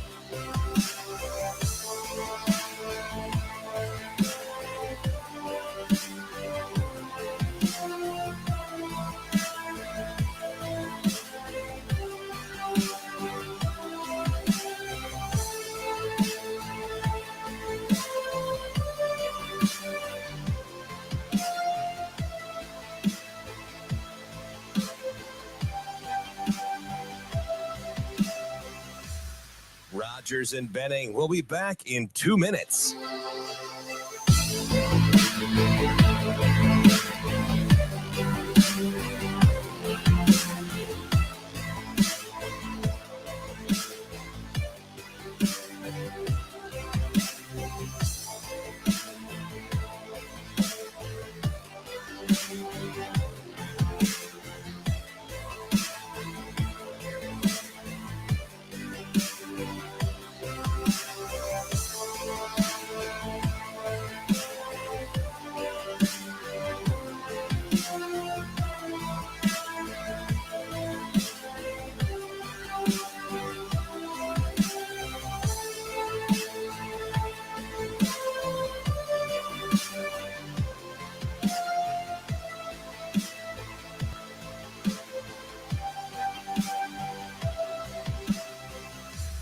Rogers and Benning will be back in 1 minute.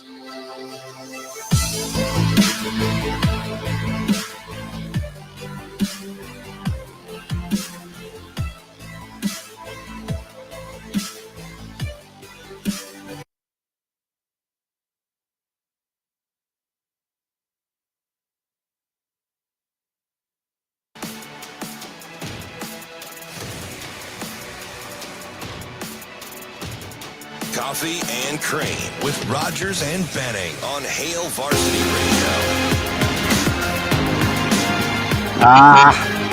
Radio. Bitter sweet. As this one comes to an end with my main man, Ravi Lulla. Programming yeah, man, note. how's the show almost over? Because you, can't figure out the six-pack questions. I can't figure out. I had answers. You couldn't believe my answers. That was the problem. Because it's kind of hard. I still want to go back and maybe get a mulligan. On which one? So there's two that are tough. Mm-hmm. The QB one was really tough. That's tough. That's a really tough one. The elite one, the elite size, talent versus below average size versus elite size below or an average. Good talent. That's what makes it tough because I would love. It's the availability part that's tough, right? I just look at what's going on with Baker and Kyler, and those guys are always hurt. Yeah, but I don't put. I think Baker's an average talent. I wouldn't put him. No, he's a better than average talent. You think so? Yeah. Okay. And maybe average, I'm being too harsh. An average talent would be like. Who are we talking? Are we talking like Jimmy G? No, Jimmy G better than that. Okay. An average talent would be Brock Purdy. Okay. Doesn't have great arm strength, good anticipation, didn't blow you away, and Baker's a good athlete. Fair, that's fair. It seems like when you have elite size. He's always apologizing. Dude, you control the show. You do whatever the heck you want to. It seems like when you have elite size and good talent, you're almost more like a pocket passer, and when you have elite talent and average size, you're almost more like the running gun type of. A little more mobile. Maybe because there's a difference between Ben Roethlisberger and Josh Allen. Both have elite size. Yeah, absolutely. Right. Or even Justin Herbert. Justin Herbert has elite size, very mobile. Justin Fields has elite size. Yes, he does. But aren't we trending that way though? Maybe. I don't know. Goff's not a big guy. Yeah, Goff's not a big guy. Murray's not a big guy. Cousins isn't a big guy. Taylor I long to be a backup. Heineke isn't a big guy. It's a tough. It is a tough question because Garoppolo isn't a big guy. It depends on because there's also some guys that have not had elite size that don't get hurt. Patrick Mahomes doesn't have elite size. Well, he's close. He's a little small, but he's got the elite. He's an elite talent. Well, that's why I ended up saying you bet on talent. Yeah, but what if they aren't playing? Well, that's the bet you're making. That's why it's a gamble. What about Tua? Tua is better than good talent. Yeah, he doesn't have elite talent. He doesn't have he's not Bryce Young. What's hurt him though is his average size. I would call that below average size. Well, he's not a small guy though. Well, it depends on what you believe his size actually is versus what they list him at. They list him as 6'1", 217. So he's probably 6 foot 210. I was gonna give him 5'11". We'll call him 6 foot in cleats. That's why I don't like talking to you. I'm negotiating. I see. I kind of low key tried to get me to go with it. You almost did too. I know. I was like, "Did you see the pause?" Yeah, you're like, "Yeah." Oh wait, hold on. I don't agree with that. Curveball. Let's see how short I can give him. He's 5'9". No. We got to go back to what you were going to ask me. We teased this all show, and even I don't know because you didn't want to tell me over the break. Yeah, because that was like 2 hours ago. It was. It was Mitch Sherman. Yeah. So one smart guy sparked another thought from a decently smart guy to ask a guy that is an average smart guy. Oh, come on. Don't sell yourself short here. Well, it depends on the question. No, I think this is right up your alley. I think this is – so we were talking about Dylan Raiola, right, and the pressure of coming to Nebraska. Yeah. I want to take the legacy part out of it. So forget his dad played here. Forget there's any connection to Nebraska, but he's still interested for whatever reason, okay? He's still the number one player in the country. He's still down to let's say USC, Georgia, Nebraska, okay? As a 5-star number one player in the country quarterback, is the pressure at Nebraska still greater because of where they're at as a program? Because like here's and let me give you an example. If you go to USC, as the number one quarterback in the country, 5-star, and you don't do well, you'd be another 5-star that didn't do well. You'd just be another guy, right? You're not a savior at USC, even if you have no connection to Nebraska. We saw this with Spencer Rattler. He was a 5-star. He wasn't quite as highly rated as Raiola is, but he was a 5-star. He struggled, and they're like, guess what? We got Caleb Williams. Get out. And nobody thought twice about it at Oklahoma. If that were to happen with Dylan Raiola at Nebraska, it would be the only thing we ever talked about. So I guess I answered my own question, but But here's your head at on so that? Here's the caveat, though. Yeah. Right. We have case studies, and I think it's unique to Nebraska. We've seen the first year from Taylor Martinez. We've seen the first year of Adrian Martinez. We've seen the highs and lows and getting on the bandwagon of Tommy Armstrong. By the way, shout out. Good job, go Omaha Beef, as Tommy Armstrong signs with them. We've seen the love-hate relationship with Eric Crouch. Take legacy out of it.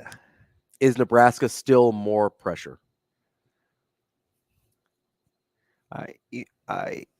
I work through these things out loud. I can't remember what Andrew called it, but I'm processing out loud.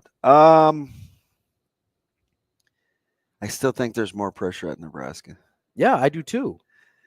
Like, I just do. I think being the quarterback here at any point, I mean, Clete Blakeman, Tom Haas, guys that didn't start a ton of games, but are kind of legendary for one reason or another. Sure. At the quarterback spot. Taggy. I mean, Taggy won national championships, but like statistically, he's just a winner. Yeah. I don't know. I think this place is different. I'm kind of with you. I think so. I just wonder though, does Dylan want to be the guy associated with bringing this thing back, or if I'm Dylan, do I think I could be the guy that brings this thing back? Let me see who I can get to come with me. Well, so that's what I think is happening right now. If I'm being honest, you think he's saying who he can get to come with him? Yes, I think I'm not saying he's like a secret commitment or anything. Maybe he is, whatever. I keep hearing that. So listen, I don't have any information. 65 crystal balls, right? I think that it's entirely possible that he's already made up in his mind, whether he's told anybody else or not, is that he made up in his mind that he's coming to Nebraska. Because otherwise, a lot of the stuff, if he's not, is kind of weird. Like just coming up here for the. I don't think you don't think so? Because I think he's still truly wasn't sure. Fair. So he had to see it. Fair. But believe me, if he could have just showed up at the basketball game without people knowing he was in town until he showed up at the basketball game, he would have. Okay. So that I know. That's fair. But I think part of it is he's seeing, okay, can I get other elite guys to come with me? And I think that's part of the process that's probably going on right now. Does that bother you? No. Well, hang on. Oh, there was more. Okay. I thought you slapped my hand. Damn. He's like, no. Continue. Zip it, Marty. That's what you wanted to tell me? Continue. Does that bother you in your quarterback that you feel like he's trying to get as many good players as possible versus, and maybe it's not either or, just trusting the process with the staff at hand because he believes in his talents? Well, are you cool with your quarterback wanting that? It depends on if he's working with the staff. So now it's just not a no. Well, I still think it's mostly a no. No. I still think it's mostly a no. Yeah. Because if somebody makes your job easier, so are you cool if T. Phrase says, "Who else you bringing?" I mean, maybe. I don't know. I don't think you can. He ain't saying that. I don't think you can expect him to bring other guys. T. Phrase isn't saying that though. I don't think you can expect him to bring other guys. And I'm not saying one's right or wrong. Right. I'm just giving you the antithesis of the argument. Sure. T. Phrase couldn't care less who's coming with him. Right. Does it bother you if a guy does? If his commitment is contingent on it, yes. But if he's like, hey, I'm going to Nebraska, let's get some dudes, then that's awesome. That's great. He's sold on Nebraska. He wants other people to come with him. If he's talking to the staff like, hey, do you like these guys? Like, we good? Can I bring my boys? Like, let's go. Hey, listen. Hey, Narani. Hey, listen, I've been thinking. Hey, what if we do this package thing together, man? What do you think? That's what I'm saying. What do you just think about going to Nebraska? What kind of just kicking these guys' ass? What kind of coach would have a problem with that? If the coach is like, hey, yeah, we would love all these dudes. You know what I mean? It's like he just made your job easier. Because the best sales pitch that you can give to a 2024 wide receiver is like, hey. No. So you want the other side of the argument? Let's do it, yeah. I'm just thinking out. This is totally off the cuff. Yeah. I'm thinking all that we've been through in my goddamn house. Yeah. Right? If all it took was a call from Dylan Raiola to Caleb to go to Nebraska, I'd be mad at Caleb. I'll just keep it 100. That's how kids are, though, man. But that's the struggle. You'd be mad as a parent because you're like, yo, that's all it took. But also, I was afraid for 13 years to cram Nebraska down your throat because I wanted you to be your own guy. Yeah. And it just took a phone call from a superstar QB, and you're like, different. Yeah, I'm cool. It's different coming from your dad than it is coming from a peer. You know that. You know it's different. Kinda. It hits different coming from a peer versus your dad. Because Listen. here's the thing: you're not going to Nebraska with him. Listen, I knew. No, Dylan would be. There's a difference there. When Caleb picked Westside, yeah, he had at that particular juncture, it had nothing to do with whether CJ Mitchell was going to Westside. It looks like a package thing. I get that. And because school is hard. School can be lonely, Yeah. right? It's like it can't be about your buddies. Now it can help. It can help, but it better be about something else. For sure. But if he's like, hey, I really like Nebraska. I also really like, God forbid, Wisconsin. Like, and the tiebreaker is Dylan Raiola is like, Caleb, let's go do this. Are you listening to this guy? God forbid, Wisconsin. I mean, I know you feel the same way. No matter how much you wear that W logo. I'm just kidding. I'm messing with you. You know, if that's the tiebreaker, like, yeah, let's do it. He's fired. He ain't. We're done. We're done. Programming note. Remember, Doctor. You're killing me. Dr. Elsa tomorrow. Come have breakfast. Coffee and the cream. Ravi's out.